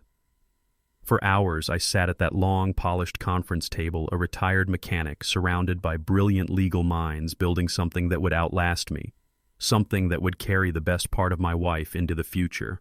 They brought in stacks of documents, and I read every single line. I, who had once struggled to understand the fine print on a warranty, was now deciphering the intricate clauses of trust agreements and corporate bylaws. And I understood it all because I knew the purpose behind it. Each signature was a brick in the wall of my fortress. Each clause was a cannon mounted on its ramparts. We took breaks for lunch, eating simple sandwiches and drinking coffee from paper cups right there at the conference table. During those moments, David and I would talk about his father, Charlie. We'd share stories from the old days at the plant, laughing about the time Charlie tried to fix the foreman's car and accidentally turned on the sprinklers, soaking the entire executive parking lot. In those moments, he wasn't my high-powered lawyer, and I wasn't his wealthy client. We were just two men connected by the memory of a good and honest friend. And it made the foundation of trust between us even stronger. By the end of the week, the work was done. The lottery winnings had been anonymously claimed and transferred. The bulk of the fortune, over $50 million after taxes, was now sheltered in the ironclad vault of the Vivian Thorne Legacy Foundation. The fortress was built. David called me into his office one last time. He presented me with a heavy, beautifully bound portfolio in dark blue leather. On the cover, embossed in elegant gold letters, were the words, "The Vivian Thorne Legacy Foundation." "Congratulations, Mr. Thorne," he said, his voice full of a quiet, genuine respect. "It's official. The assets are secure. Your legacy is protected." I took the portfolio in my hands. It felt solid, real, permanent. I traced my wife's name with my finger. For so long, her memory had been a source of quiet sorrow, a beautiful thing that lived only in my heart. Now it was a force in the world, a force for good, a powerful entity that would build homes, educate children, and strengthen communities long after I was gone. I hadn't just protected my money from my children's greed. I had transformed it into an immortal monument to my wife's love. A profound sense of peace settled over me, deeper and more complete than any I had ever known. The weight of the $80 million was finally lifted, replaced by the strength of a sacred purpose. The days of hiding, of testing, of grieving were over. I was no longer a victim. I was the chairman and founder of a powerful institution. And now it was time to put that institution to work. The stage was set, the pieces were in place. The adjustment was about to enter its next decisive phase. The week following the creation of the Vivian Thorne Legacy Foundation was the quietest of the entire affair, but it was a new kind of quiet. It was not the heavy, sorrowful silence of a man drowning in grief. It was the calm, patient silence of a hunter waiting in a blind. The house was no longer my prison. It was my headquarters. From here, I would watch the world, and I would wait. My phone rang several times a day. I never answered. I would let the calls go to my voicemail, and later in the evenings I would listen to the messages with a detached, analytical curiosity. The tone of my son and daughter-in-law shifted with each passing day. At first it was confident and condescending. "Hey Dad, it's Jamal. Just calling to see if you've had a chance to look over that paperwork. Give me a call so we can schedule a time to go to the bank." The next day it was laced with impatience. "Dad, it's Tiffany. We really need to get the ball rolling on this. The director at Serenity Gardens called, and they can't hold that lovely room for you indefinitely. Please call us back." By the end of the week, their voices were tight with a frustrated annoyance they could no longer conceal. "Dad, why aren't you answering your phone? We're trying to help you. This is a time-sensitive financial matter. You're putting your own future at risk by ignoring us." I would listen to their messages and feel a cold, grim satisfaction. For my entire life as a father, I had been reactive. I had responded to their needs, their dramas, their demands. Now, for the very first time, they were reacting to me, to my silence. And my silence was a weapon they had never encountered before and had no idea how to fight. I was no longer playing their game. I was forcing them to play mine. On Friday morning, David Chen called. His voice was crisp and full of energy. "Good morning, Mr. Thorne. I trust you're having a peaceful week." "It's been very illuminating, David," I replied, a hint of dry humor in my voice. "I imagine it has," he said with a knowing chuckle. "Well, I'm calling with a progress report. The engine has been built. Today we turn the key." He proceeded to update me on the creation of what he called our Special Acquisitions Vehicle. "It's a shell corporation, a limited liability company," he explained, "completely anonymous and legally firewalled from the foundation. As far as anyone in the world is concerned, it's just a new real estate investment firm with very, very deep pockets. We've called it the Oakmont Development Group. It sounds solid, respectable, and utterly boring." "Oakmont Development," I repeated. It did sound boring. It sounded like the kind of company my son Jamal would be desperate to impress. "I've also done a deep dive on the financials of your son's neighborhood, as you suggested," David continued. "It's exactly as you suspected. It's a classic suburban trap. Big, beautiful houses that look like symbols of success, but the public records tell a different story. 90% of them are mortgaged to the hilt, many with secondary loans. They're house rich and cash poor. They're living on the edge financially speaking, all trying to keep up appearances. It's a powder keg of quiet desperation, Mr. Thorne, and we are about to light a match." I felt a chill run down my spine, a mixture of awe and a terrible sense of power. I was seeing my raw emotional desire for justice being shaped into an elegant and devastatingly effective strategy. "So what's the first move?" I asked. "Here's where the art of the campaign comes in," David said, his voice alive with strategic excitement. "We will not be making an offer on your son's house. Not yet. That would be too obvious and it would raise suspicion. No, our first move is to set the bait. We have identified 3 other houses on their street. The owners fit the profile: high mortgage, 2 kids in private school, a new luxury SUV in the driveway. They are exactly the kind of people who are struggling to maintain their lifestyle." He paused for effect. "This morning, each of them will receive a letter via courier from the Oakmont Development Group. The letter will contain an all-cash offer to purchase their home for 17% above its current appraised market value. The offer is non-negotiable, and it expires in 72 hours. We will offer to cover all closing costs, and we can close the sale in less than 30 days. It is for all intents and purposes an offer that is too good to be true, an offer that no one in their financial situation could sanely refuse." I was speechless. The brilliance of it was breathtaking. "They'll take it," I finally said. "They will take it," David confirmed. "And then the second phase of the plan begins. The news will spread through that neighborhood like wildfire. A mysterious, wealthy developer is buying up houses for cash way over asking price. The gossip will start at the school gates, at the grocery store, over the back fences. It will create a wave of intense excitement and even more intense greed. People who were happy with their homes yesterday will suddenly see them as winning lottery tickets they need to cash in. By the time an offer from Oakmont Development lands on your son's doorstep, he won't be suspicious. He'll be terrified of being left out. He'll be desperate to get his share of the pie." I thought of Jamal and Tiffany, of their obsession with status, of their fear of being perceived as less successful than their neighbors. David's plan was not just a financial strategy. It was a psychological masterpiece. It was a trap perfectly designed to catch the very prey we were hunting. "The first round of letters went out this morning, Mr. Thorne," David said, his voice bringing me back to the present. "They should be delivered within the hour. The bait is in the water." "Thank you, David," I said, my voice full of a respect and gratitude that went beyond our business arrangement. "Thank you for everything." "It is my privilege, Mr. Thorne," he replied warmly. "My father would be very proud of what you're doing." After we hung up, I walked to the large window in my living room that looked out onto my own quiet, peaceful street.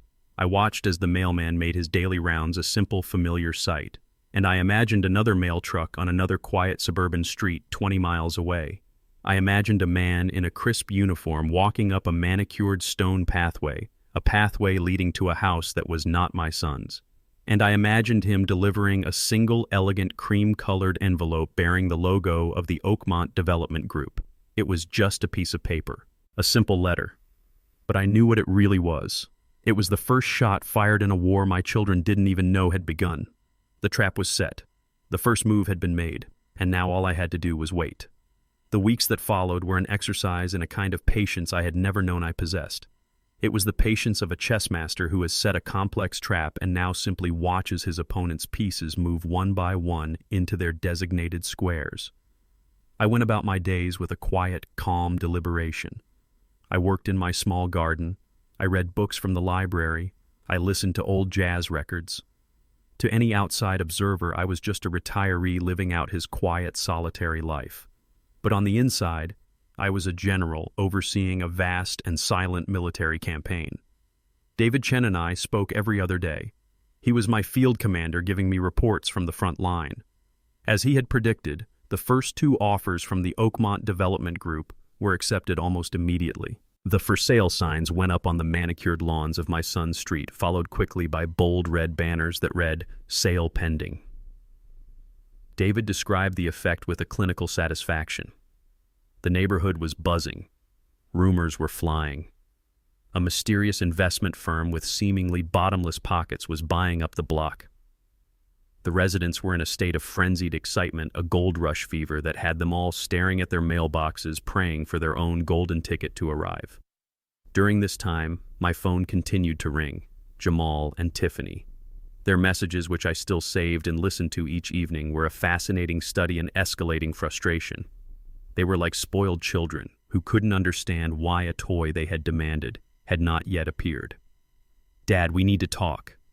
"Dad, this is getting ridiculous." "Dad, if you don't call us back, we're just going to have to come over there and settle this." I listened to their threats and their ultimatums, and I smiled. They thought they were the ones in control. They had no idea that they were merely puppets, their strings being pulled by a force they couldn't see. They were so busy planning their own small petty conquest that they failed to notice the great army massing on their borders. Then, one Tuesday afternoon, the call I had been waiting for finally came. It was Jamal. I let it ring 4 times before answering, taking a moment to slip back into character. I had to be the weak, confused, and slightly intimidated old man they expected me to be. "Hello?" I said, my voice sounding frail and tired. "Dad?"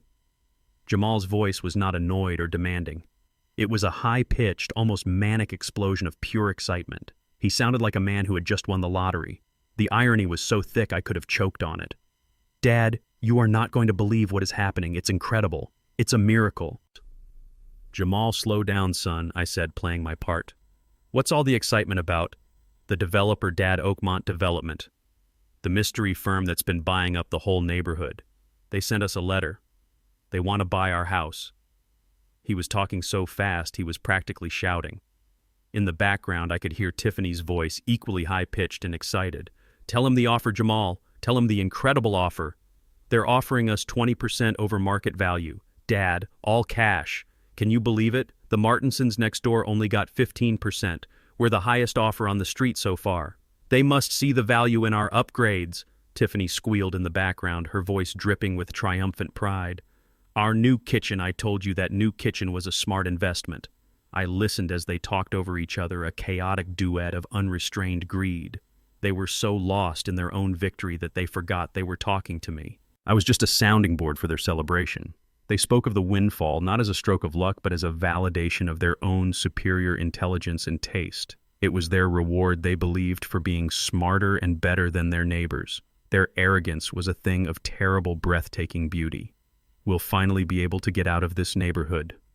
Jamal said, his voice full of a lofty disdain for the place he had been so proud to live in just a month before. "We can move to Buckhead, get a real house, a place with some prestige." "A pool!" Tiffany shouted from the background. "And a 3-car garage. We're finally getting out of the middle class, Jamal. We're finally going to be rich." Then Jamal seemed to remember I was on the line. He cleared his throat, trying to regain a semblance of businesslike composure. "And Dad," he said, his voice dropping into a tone of magnanimous generosity, "this is the best part.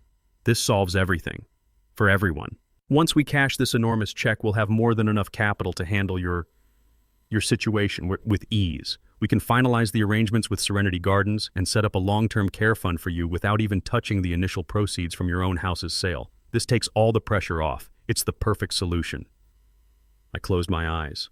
The hypocrisy was so profound it was almost elegant. He was celebrating a massive fortune, a fortune he intended to use to elevate his own status, and in the same breath he was talking about finalizing my admission into an old age home. He was using my fabricated crisis as a noble justification for his own rapacious greed.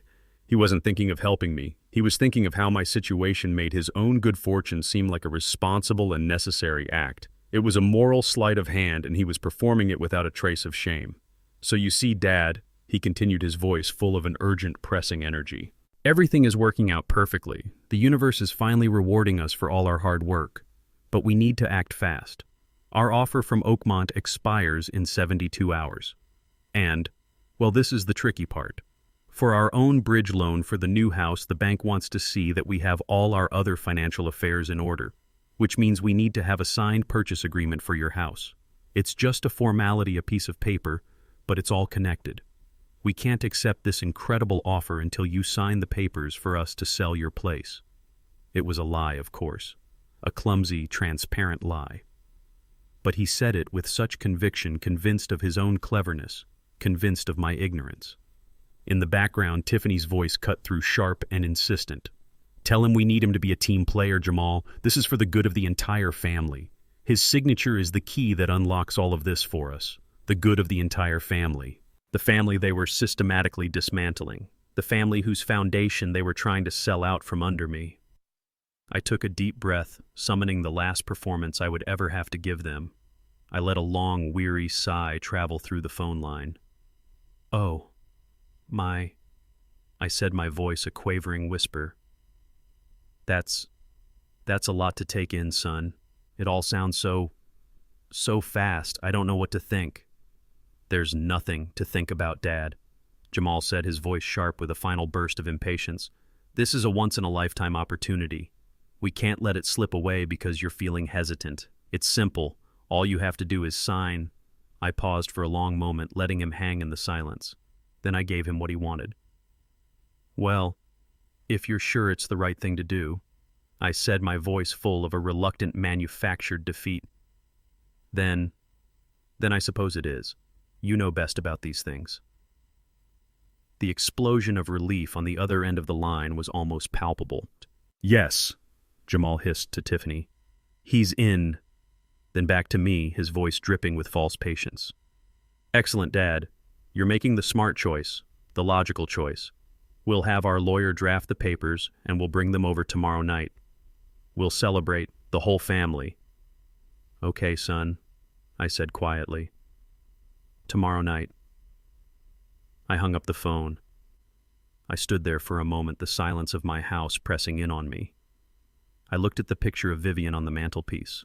Her smile seemed to hold a secret, a shared understanding. The fisherman's line, which had been twitching for weeks, had suddenly gone taut. The fish had not just taken the bait, it had swallowed the hook, the line, and the sinker. They were swimming confidently, triumphantly into the net. They thought tomorrow night would be their celebration. They had no idea it was going to be their execution. The trap was about to spring. The call came on a Wednesday evening. It was Jamal. His voice, which had been so manic and excited just a few weeks ago, had now settled into the smooth, confident tone of a CEO about to announce a successful merger. The nervous energy was gone, replaced by an unshakable, patronizing self-assurance. He had won, and he knew it. Dad, he began, the word a mere formality. Good news, we're all set. Our lawyer has drawn up the final paperwork. It's all very straightforward. We're having a family meeting at our house tonight to go over it all. 7 o'clock. Angela will be there too. We thought it would be nice to have a little celebration to toast to the family's new future. A celebration. He wanted to celebrate the signing of my life's death warrant. The audacity of it was almost poetic. Okay, son, I said, my voice a quiet, weary whisper. I'll be there. Excellent, he said briskly. Don't be late. This is a big night for us. For us, not for you. I put on my suit again. The gray wool felt less like armor now and more like a judge's robe. I was not going there as a participant. I was going as an observer, a final witness to their moral collapse before passing sentence. As I drove through the twilight towards their neighborhood, I felt a profound and unsettling calm. I should have been nervous. I should have been angry. But all I felt was a cold, quiet pity. They were like children playing with matches in a house filled with gasoline, and they were so proud of the pretty little flames they were making. Their house was lit up, every light blazing as if to announce its own magnificence to the neighborhood. It was a perfect symbol of their lives, bright, expensive, and completely hollow. Tiffany opened the door before I could even ring the bell. She was wearing a cream-colored silk dress and a smile so wide and brilliant it looked painful. "Dad, you made it," she chirped, enveloping me in a hug that was all perfume and sharp angles. Come in, come. We're just about to open the champagne." The scene inside was one of carefully staged triumph. Jamal stood by the marble fireplace, a bottle of expensive champagne in his hand, the very picture of the lord of the manor. Angela was slouched on their enormous white sofa, scrolling through her phone, looking bored, but also vibrating with a greedy expectation. The air was thick with a false cheerfulness that was more suffocating than any silence. "Marcus," Jamal boomed, using my first name as if we were business partners. "Glad you could make it. Tonight we toast to the future, to the Thorne family's next chapter." He popped the cork with a loud bang that made Angela jump. He poured 4 glasses. Tiffany handed one to me. The golden liquid fizzed and bubbled. I took the glass a prop in their little play and held it. "What are we toasting to exactly?" I asked, my voice quiet. "To success," Jamal declared, raising his glass. "To smart decisions. And to Oakmont Development for making it all possible." "To Oakmont," Tiffany echoed, her eyes gleaming. They all drank. I raised the glass to my lips, but did not let the champagne touch them. I would not drink to my own execution. They made some strained small talk for a few minutes.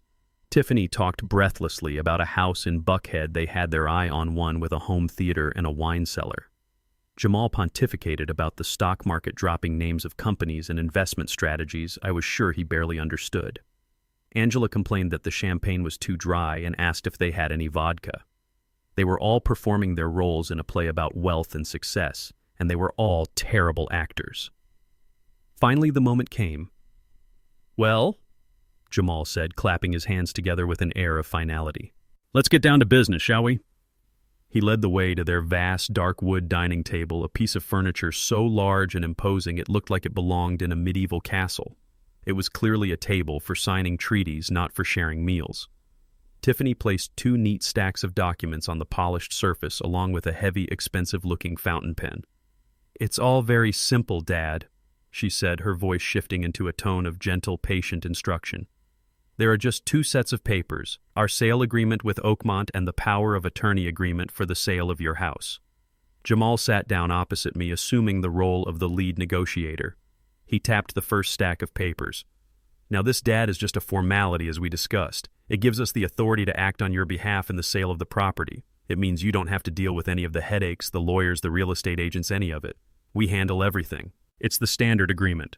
He pushed the document towards me. Tiffany leaned in her face, a mask of loving concern. "It's for your own good, Dad. We're taking the burden completely off your shoulders, so you can relax and start thinking about your new, stress-free life." I looked down at the paper. Power of attorney. The words were stark and brutal. They wanted me to sign over my rights, my home, my autonomy. They wanted me to legally declare myself incompetent and place my entire life in their untrustworthy hands.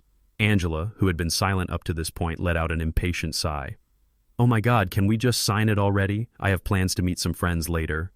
Her contribution to the family's future was a desire to get it over with so she could get back to her own life. My eyes scanned the room as they continued to talk, their voices a meaningless drone. I looked at the cold, impersonal art on the walls. I looked at the perfect, unread books arranged on the shelves. I looked at the faces of my children, my son and daughter, and my son's wife. And I felt as if I was watching a documentary about a strange and predatory tribe whose customs I could no longer understand. I thought about the day I had taught a 5-year-old Jamal how to write his own name, his small hand wrapped around mine, carefully forming the letters. Now he was asking me to use that same signature to effectively end my own independence. I thought about the day I had co-signed the loan for Angela's first car, a car she had promised to be so careful with and had crashed within 6 months. Now she couldn't be bothered to feign interest for 5 minutes while they stripped me of my last significant possession. They had become caricatures of their worst impulses. Jamal, the pompous fraud, desperate to be seen as a financial titan.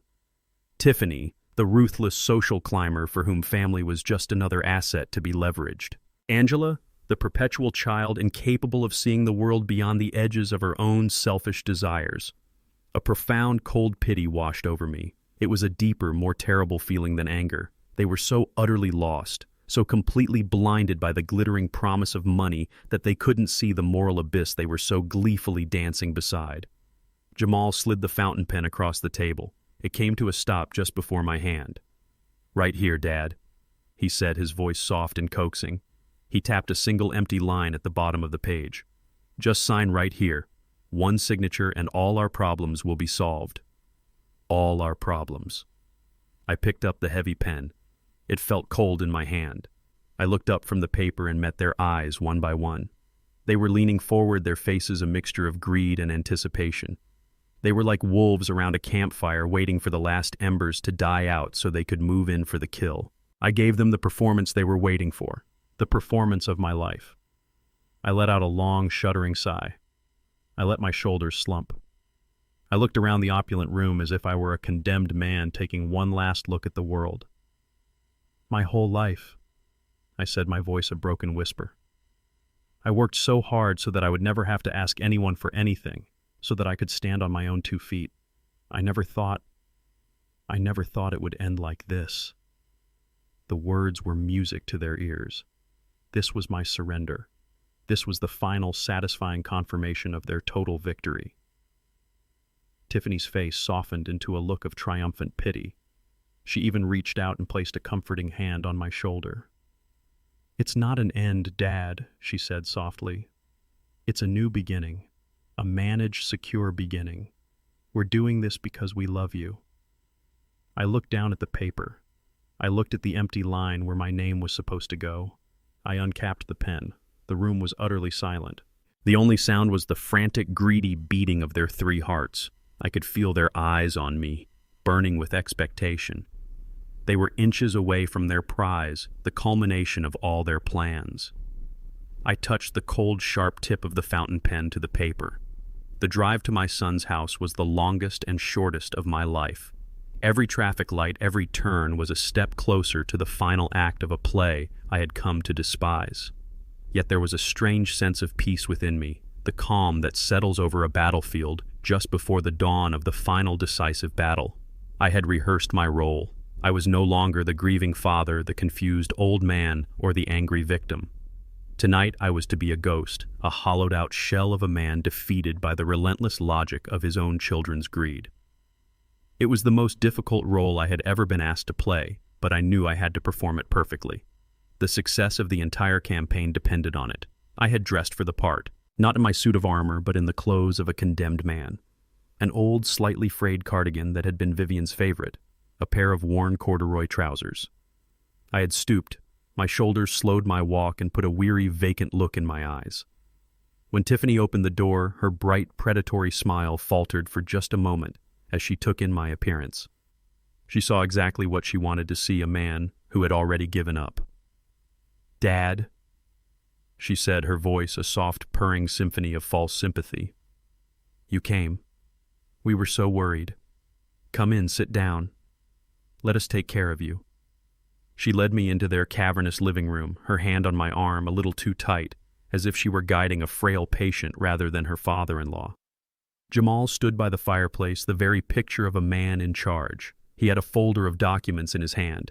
Angela was already there, slumped on their white leather sofa, looking at her phone with an air of profound boredom. The air was thick with a cloying false concern. They had set the stage beautifully for my final surrender. "Dad, have a seat," Jamal said, gesturing to the hard, imposing dining room chair they had placed in the center of the room as if for an interrogation.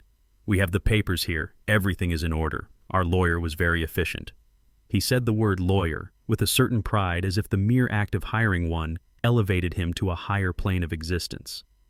They didn't offer me a drink this time. The pretense of celebration was over.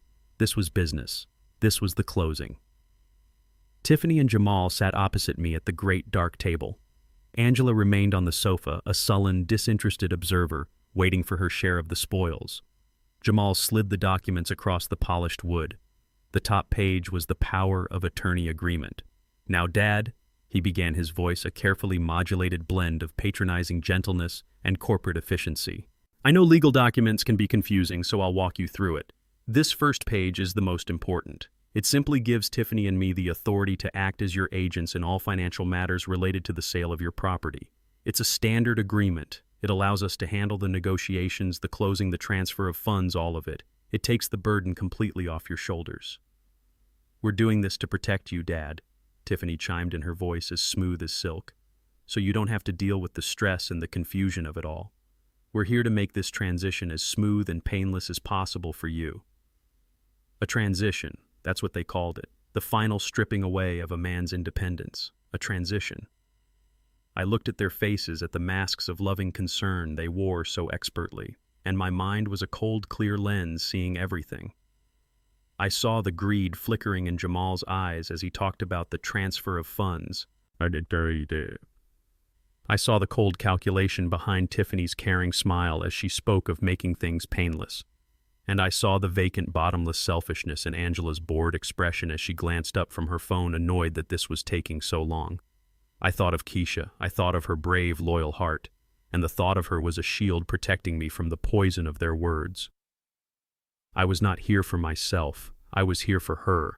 I was the king playing the part of the pawn to protect the future of the true queen. It just feels... I started letting my voice tremble. It feels so final. This was the cue they had been waiting for, the sign of my weakening resolve. It's not final, Dad, Jamal said, leaning forward earnestly. It's the future. It's security. The Henderson appraisal proves the house is a major asset. The offer from Oakmont proves the market is peaking. Every piece of data tells us that this is the only logical path forward. We can't let emotion get in the way of a smart financial decision. I picked up the heavy fountain pen they had placed so strategically beside the documents. My hand, to my own surprise, was perfectly steady. I had to consciously add a slight tremor to it to complete the performance. I looked down at the signature line, the small empty space that represented the end of my life as I had known it. Then I looked up, meeting their eager, expectant gazes. I worked my whole life. I whispered the words, tasting like ash in my mouth. Every day for 50 years. I worked so I would never have to ask anyone for anything, so I could leave something for my children. I never thought it would end with me signing it all away in the end. My apparent heartbreak was the sweet nectar of their victory. They exchanged a quick, almost imperceptible glance over my bowed head. It was a look of pure, triumphant relief. The old man was broken. The deal was done. Tiffany placed a hand on my shoulder, a gesture that was meant to be comforting but felt like the hand of a jailer. "It's not an end, Dad," she said softly, her voice dripping with condescension. "It's a new beginning, a managed, secure beginning. We're doing this because we love you." I looked down at the paper. I looked at the pen in my hand. This was it, the final moment of their play. I took a deep, shuddering breath, a sound that was a perfect imitation of a man's dying hope. I uncapped the pen. The room was so quiet I could hear the faint hum of the refrigerator in the kitchen. I could feel their collective gaze on my hand, a physical weight urging me on. I touched the cold, sharp tip of the fountain pen to the paper right on the edge of the signature line. And then the doorbell rang. The sound was not a gentle chime. It was a loud, sharp, authoritative buzz that sliced through the thick, self-congratulatory atmosphere of the room like a gunshot. It was a sound that did not belong, a sound that broke the spell. Jamal, Tiffany, and Angela all jumped, startled. Annoyance flashed across their faces. "Who in the world could that be?" Tiffany hissed, her mask of gentleness slipping for a fraction of a second. "I have no idea," Jamal said, his brow furrowed with irritation. "Probably a package delivery. I'll get rid of them." He stood up and strode impatiently towards the front door. Slowly, deliberately, I lifted the pen from the paper. I placed the cap back on the fountain pen with a soft, satisfying click. I set it down carefully beside the unsigned documents. And then, for the first time that evening, I leaned back in my chair. The performance was over. The cavalry had arrived. Jamal strode towards the front door, his irritation clear in the stiff set of his shoulders. He was an actor whose final triumphant monologue had been interrupted by a stagehand tripping over a cable. "I'll get rid of them," he muttered, not bothering to hide his annoyance. Tiffany watched him go, her lips pressed into a thin, hard line. Angela sighed dramatically and went back to her phone. They were all so certain that this was a minor inconvenience, a brief pause before the curtain fell on their successful little play. They had no idea that the play they had been performing was over and an entirely new one, one in which they were not the stars, was about to begin. I listened. I heard the front door open. I heard Jamal's sharp, impatient voice. "Yes. Can I help you?" His tone was that of a man swatting away a pesky insect. It was followed by another voice, a voice I knew well. It was calm, deep, and possessed an easy authority that made my son's voice sound like the yapping of a small dog. I couldn't make out the words, just the murmur of a brief, polite exchange. Then the quality of the silence from the hallway changed. Jamal's voice returned, but it was different. The sharp edge of irritation was gone, replaced by a note of confused deference. Yes, I heard him stammer. "Yes, he's here. Right this way. Please come in." A moment later, Jamal re-entered the dining room. The confident, triumphant man who had left the room 30 seconds earlier was gone. In his place was a flustered, uncertain boy. His face was a mask of confusion. He looked like a man who had opened his front door expecting a package delivery and had found a lion waiting on his doorstep. Following him was David Chen. David moved with a quiet, deliberate grace that commanded the entire room. He was wearing a perfectly tailored dark charcoal suit, a crisp white shirt, and a simple silk tie. He carried a slim, elegant leather briefcase in one hand. He was the very picture of wealth, power, and unshakable competence. He was everything my son had always pretended to be, and the difference was staggering. The air in the room seemed to crackle and shift around him, the balance of power tilting on an invisible axis. Tiffany and Angela stared at him, their mouths slightly agape.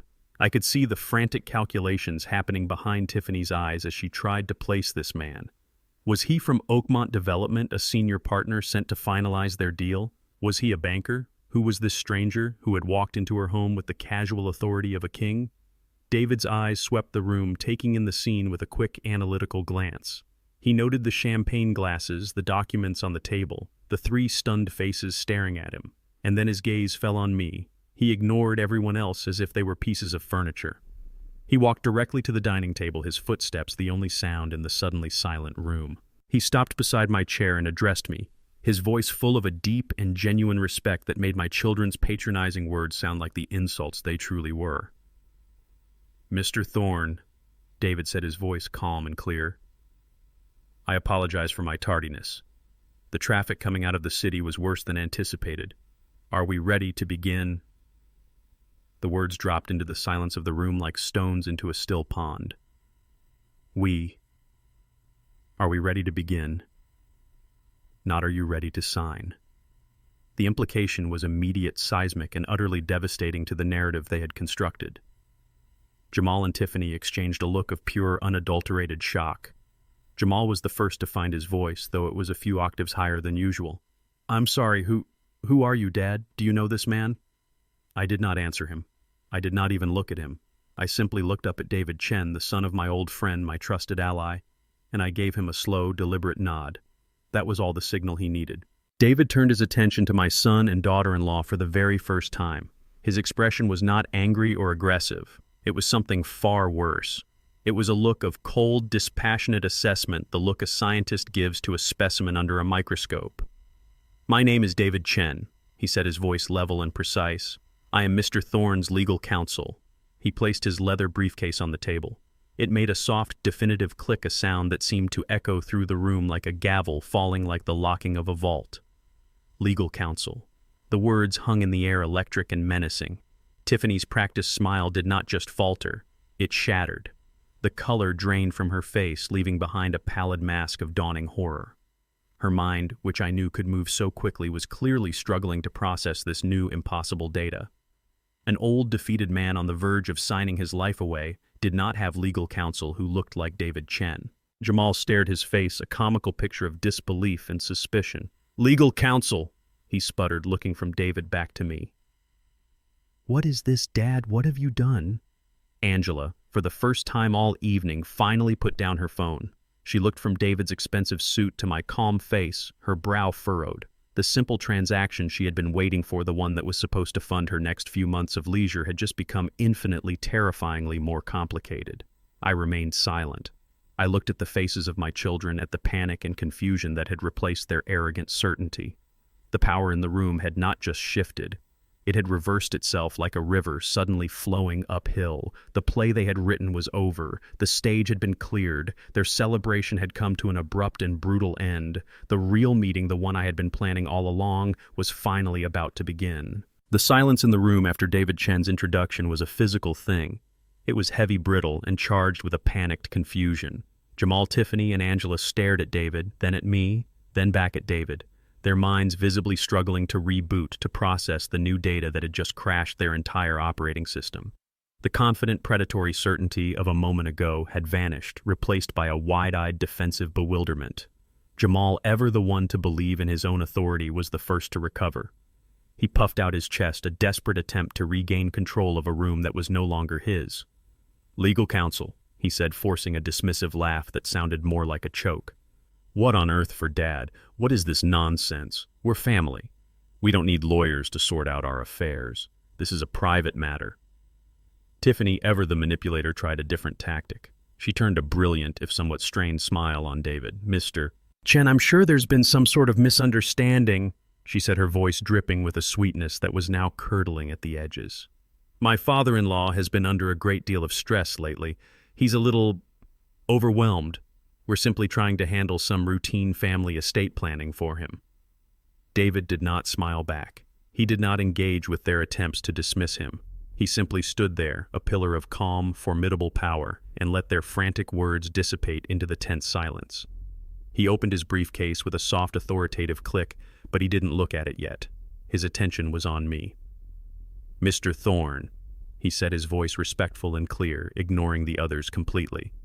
"With your permission, I would like to take a moment to clarify the current situation for your family."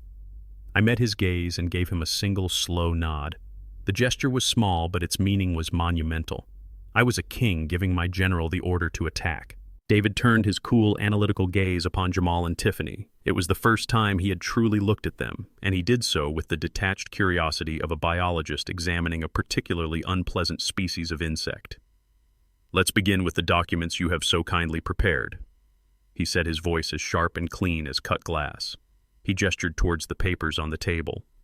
"This power of attorney agreement and the associated sales contract for my client's home are null and void. Mr. Thorne has absolutely no intention of signing them. In fact, let me be perfectly clear, his house is not for sale."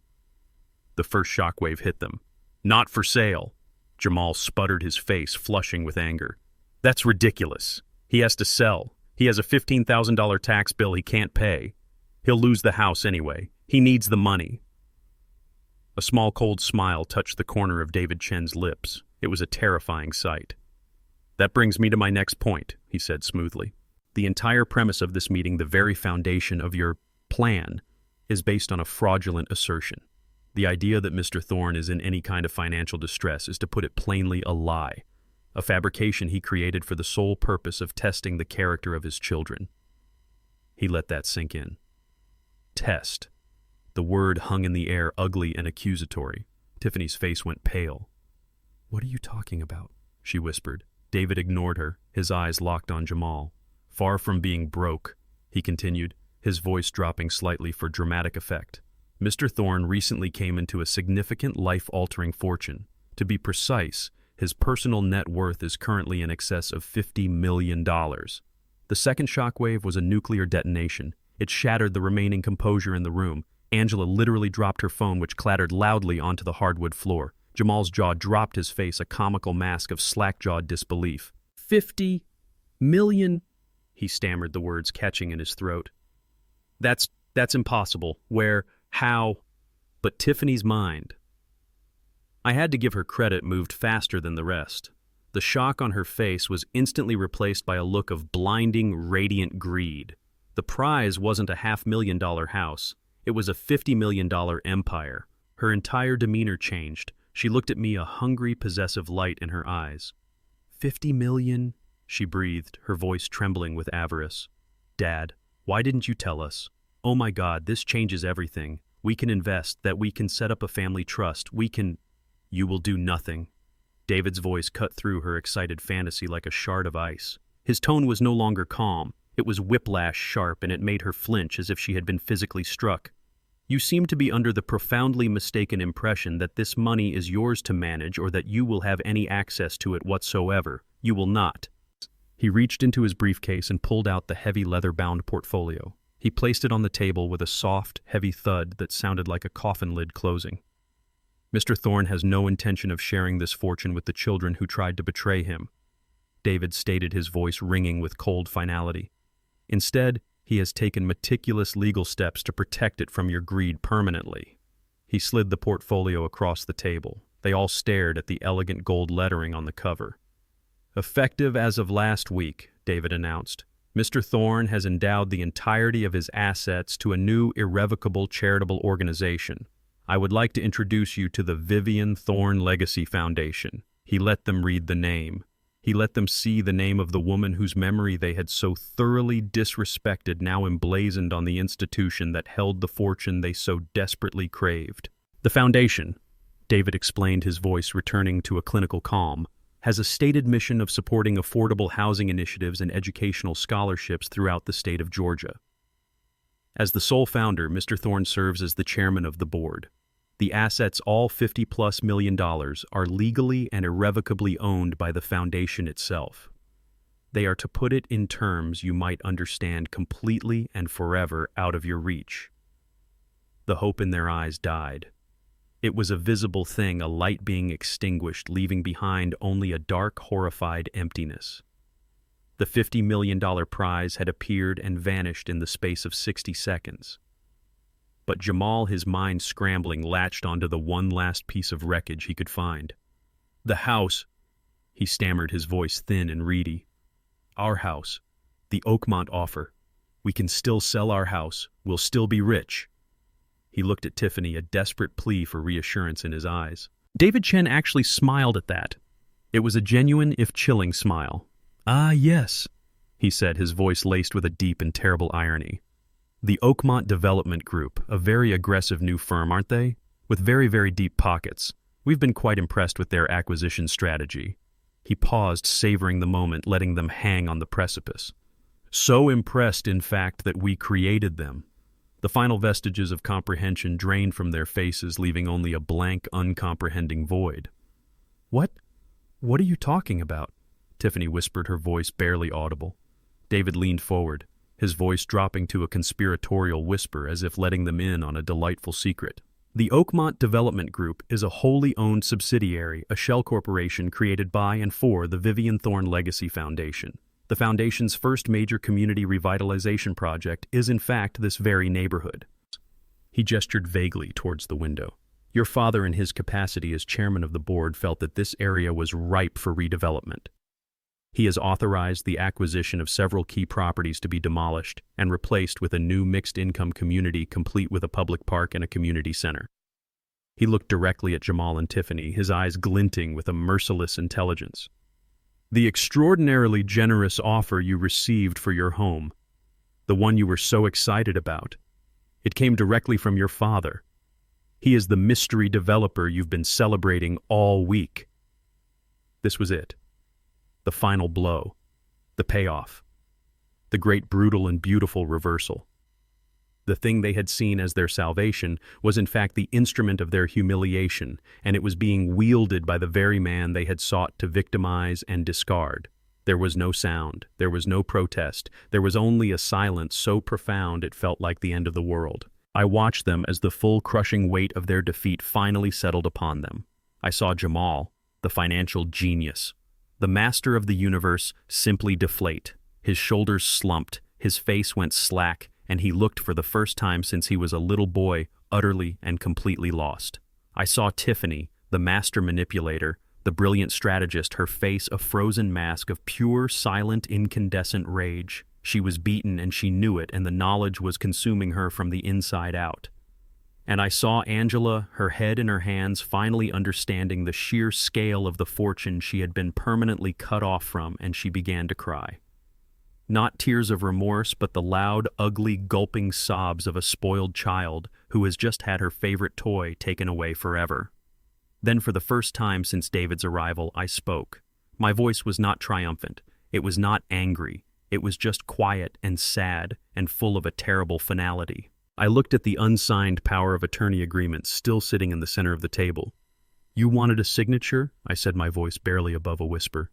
"You were so certain you needed my signature to secure your future." I looked at Jamal and Tiffany. "It seems you'll be the ones signing the papers after all. The offer on your house is still valid, I believe, for another 48 hours. I stood up from the table. The meeting was over. "David," I said, "I think we're done here." The silence that followed my final words was unlike any I had ever experienced. It was not empty. It was a dense, heavy vacuum sucking all the air and life out of the room. My children and my daughter-in-law were frozen 3 statues in a horrifying tableau of their own making. The arrogant certainty, the greedy excitement, the casual cruelty, it had all been incinerated in the blaze of David Chen's revelations, leaving behind only the shocked, hollowed-out shells of the people they thought they were. I stood there beside David, a silent observer at the funeral of their ambitions, and I watched as the full, crushing weight of their utter defeat settled upon them. Jamal was the first to break. He did not rage or scream. The collapse was internal, a catastrophic failure of the entire structure of his identity. The man who had built his whole life on the illusion of being a financial genius, a master of the universe, simply crumbled. He sank back into the heavy dining room chair, not with the weariness of a tired man, but with the boneless collapse of a puppet whose strings have been cut. He stared blankly at the unsigned documents on the table, his eyes unseeing. "No," he muttered the words, a soft, bewildered whisper to himself. "No, that's not possible. The strategy was sound. The asset was undervalued. The data was clear." He was trying to diagnose his own ruin in the only language he knew, the cold jargon of business, but the words were meaningless now, the incantations of a failed magician. He looked up at me, his eyes wide with a lost, childish confusion that was almost pitiful. "But why, Dad?" he asked, his voice thin and reedy. "Why would you do all of this?" Tiffany's reaction was the polar opposite. There was no crumbling in her, only a volcanic eruption of pure, unadulterated rage. The mask of the polite, supportive wife and caring daughter-in-law did not just slip. It was violently torn away, revealing the ugly, venomous face that had been hiding underneath all along. Her shock curdled into a furious energy. She shot to her feet, her chair screeching backwards against the polished floor. But her rage was not directed at me or at David.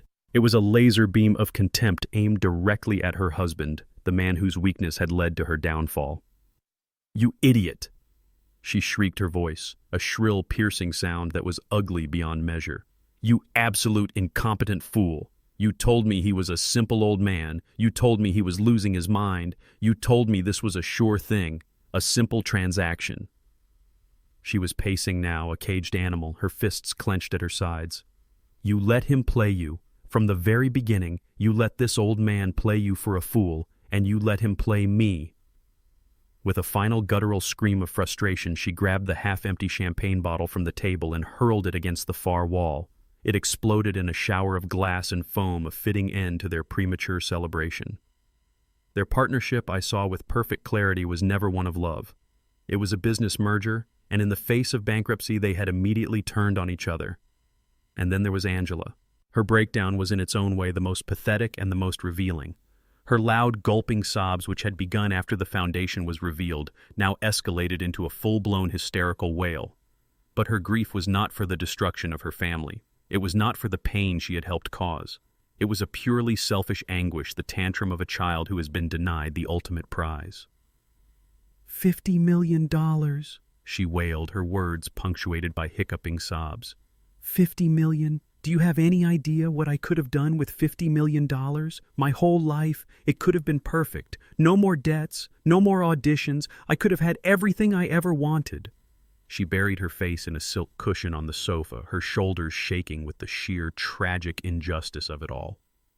"You've ruined everything," she screamed into the cushion. "You've ruined my life." She had learned nothing. In the face of this monumental lesson in character and consequences, her only thought was for the shopping sprees she would now never have. David and I did not engage. We did not speak. There was nothing left to say.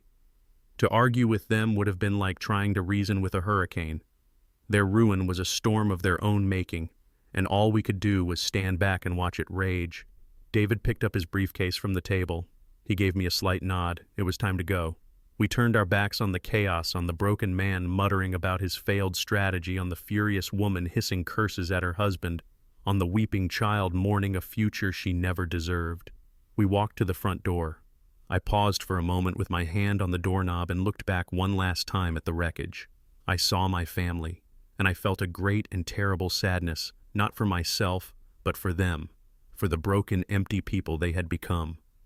Then I turned away. David and I stepped out into the cool, clean night air and closed the door quietly behind us.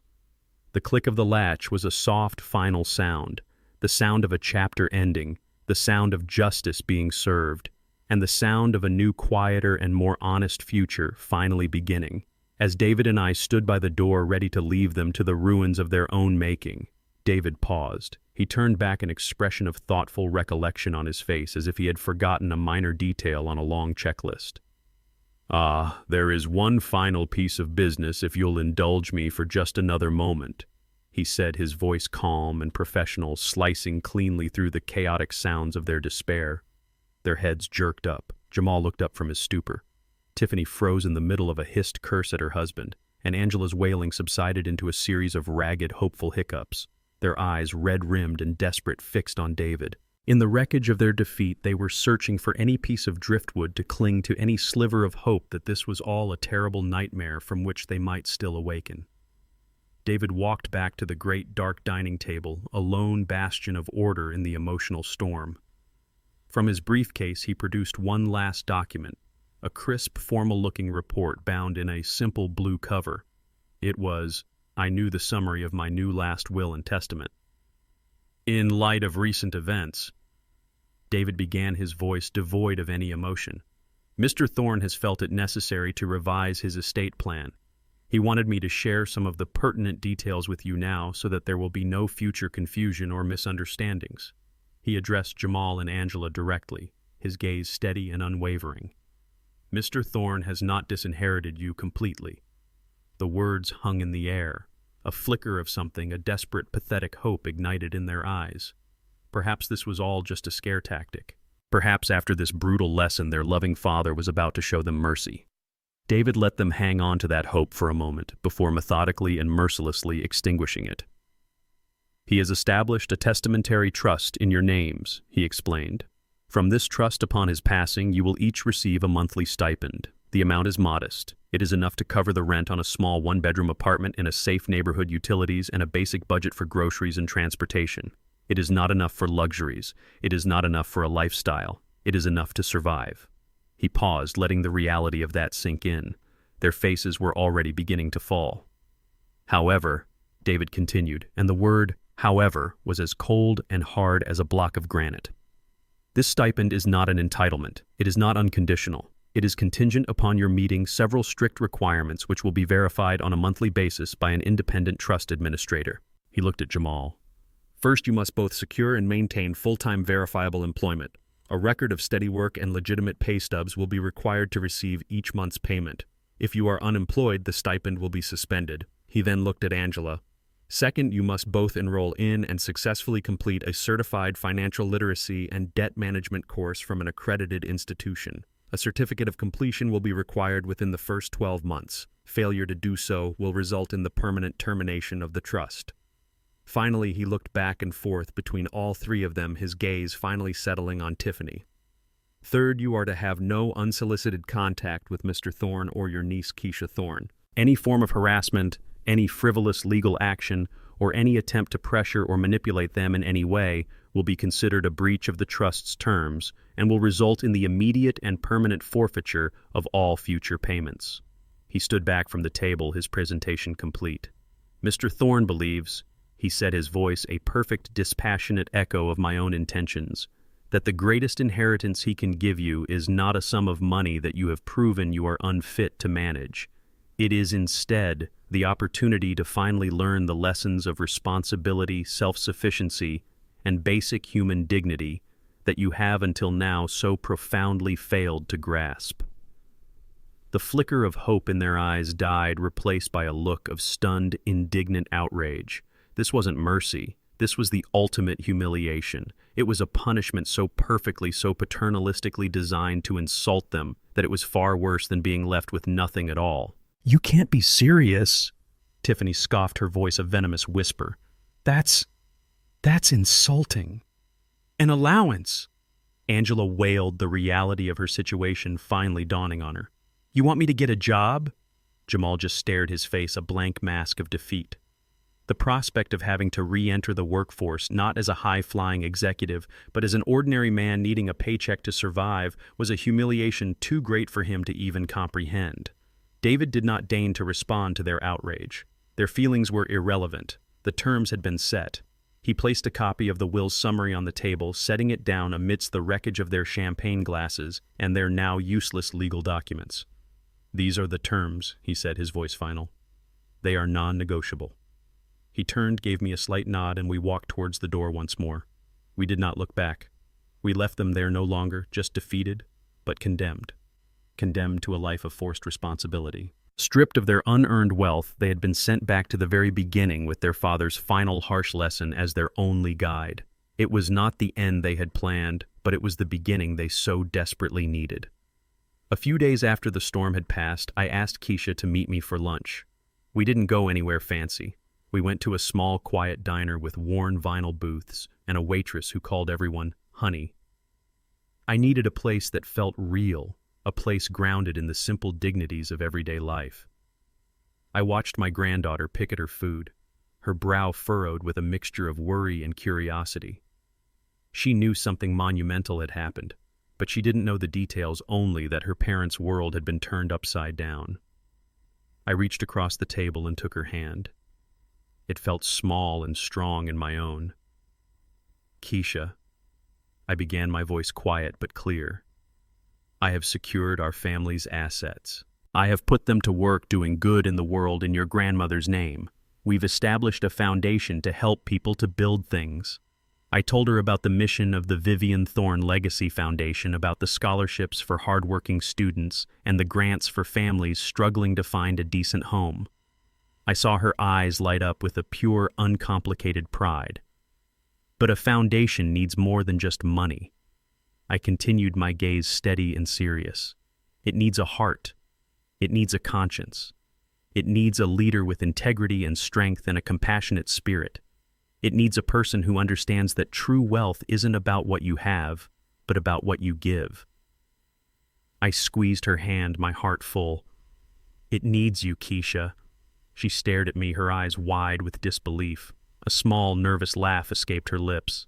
"Me?" she whispered.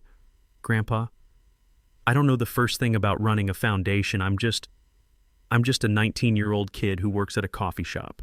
"I know exactly who you are," I said, my voice full of a certainty that left no room for doubt. "You are the person who was willing to give away her entire future for someone she loved. That makes you more qualified than any CEO or financial wizard in the world. The rest is just details, things you can learn. This isn't a gift, sweetheart. It's not a handout. It's a responsibility.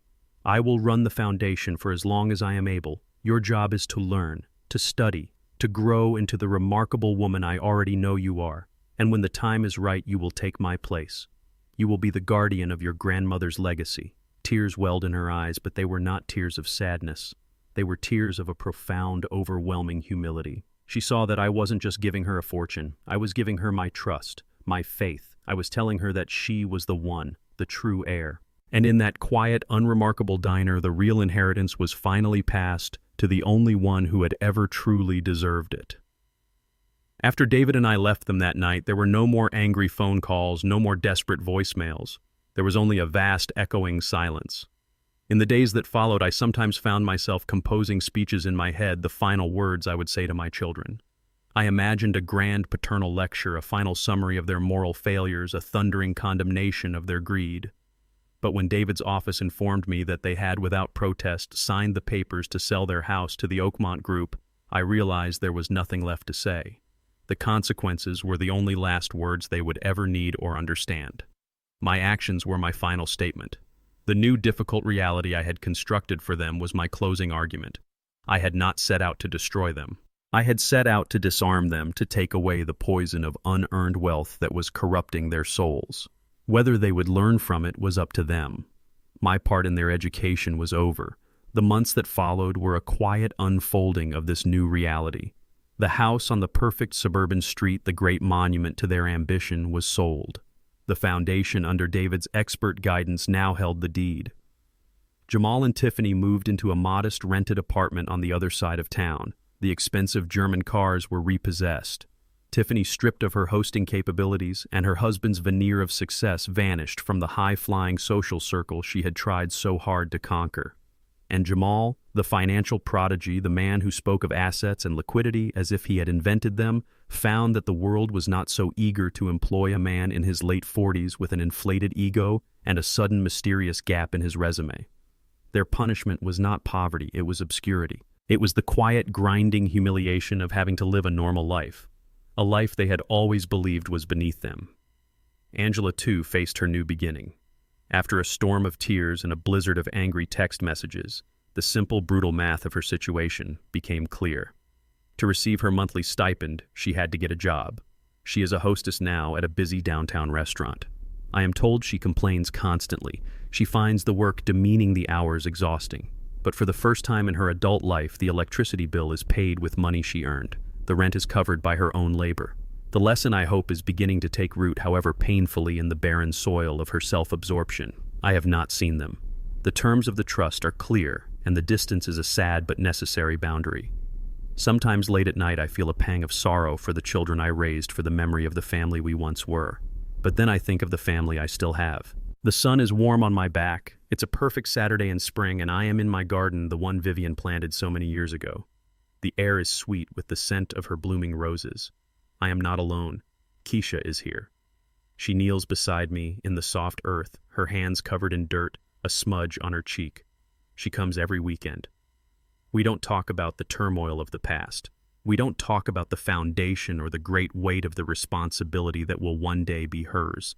We talk about her classes. We talk about a funny professor she has. We talk about the future, her future, and it is a future full of boundless, brilliant possibility. Today I am teaching her about the roses. I am showing her how to prune the dead wood to make way for new growth, a lesson I know she understands in more ways than one. She listens with an intense, quiet focus, her brow furrowed in concentration. She wants to learn. She wants to grow things. You have your grandmother's touch, I tell her, watching as she gently clears the weeds from around the base of an old, resilient bush. She looks up at me and smiles a smile so full of light and love it makes my old heart ache with a joyful sorrow. I hope so, Grandpa, she says. I have a lot to live up to. I look at this remarkable young woman, my granddaughter, my true heir, and I see that the legacy Vivian and I tried to build was not made of wood and nails or dollars and cents. It was made of character, of integrity, of a love so strong it could withstand the harshest tests. I set out on this journey to test my children, to find out what they were really made of. I had to learn a terrible truth about some of them. But in the process, I discovered the priceless, inexhaustible treasure of the one who was true. I did not just save a house. I saved the soul of my family. And that soul is here with me now in this garden, ready to bloom for generations to come. The lottery ticket had given me a fortune, but my granddaughter, with her one simple act of selfless love, had made me the richest man in the world. For years I believed a family was an unbreakable bond, but this journey taught me that a family is more like a garden. It needs constant tending, and sometimes the most loving act is to prune the branches that have become diseased, the ones that threaten to poison the roots. I had to make a terrible choice to risk sacrificing the children I had in order to save the legacy I wanted to build. True inheritance isn't found in a will, but in the character of those who carry your name forward. I learned that sometimes you must tear everything down to let the right things grow. Thank you for listening to my story. It was a difficult journey, but one I felt I had to take. What would you have done in my position? Do you believe I did the right thing? I would love to read your thoughts and opinions in the comments below. Please let me know where in the world you're listening from. It brings me joy to see how far these stories can travel. If you enjoyed this, please give this video a like and subscribe to the channel for more stories like it. Your support truly means the world.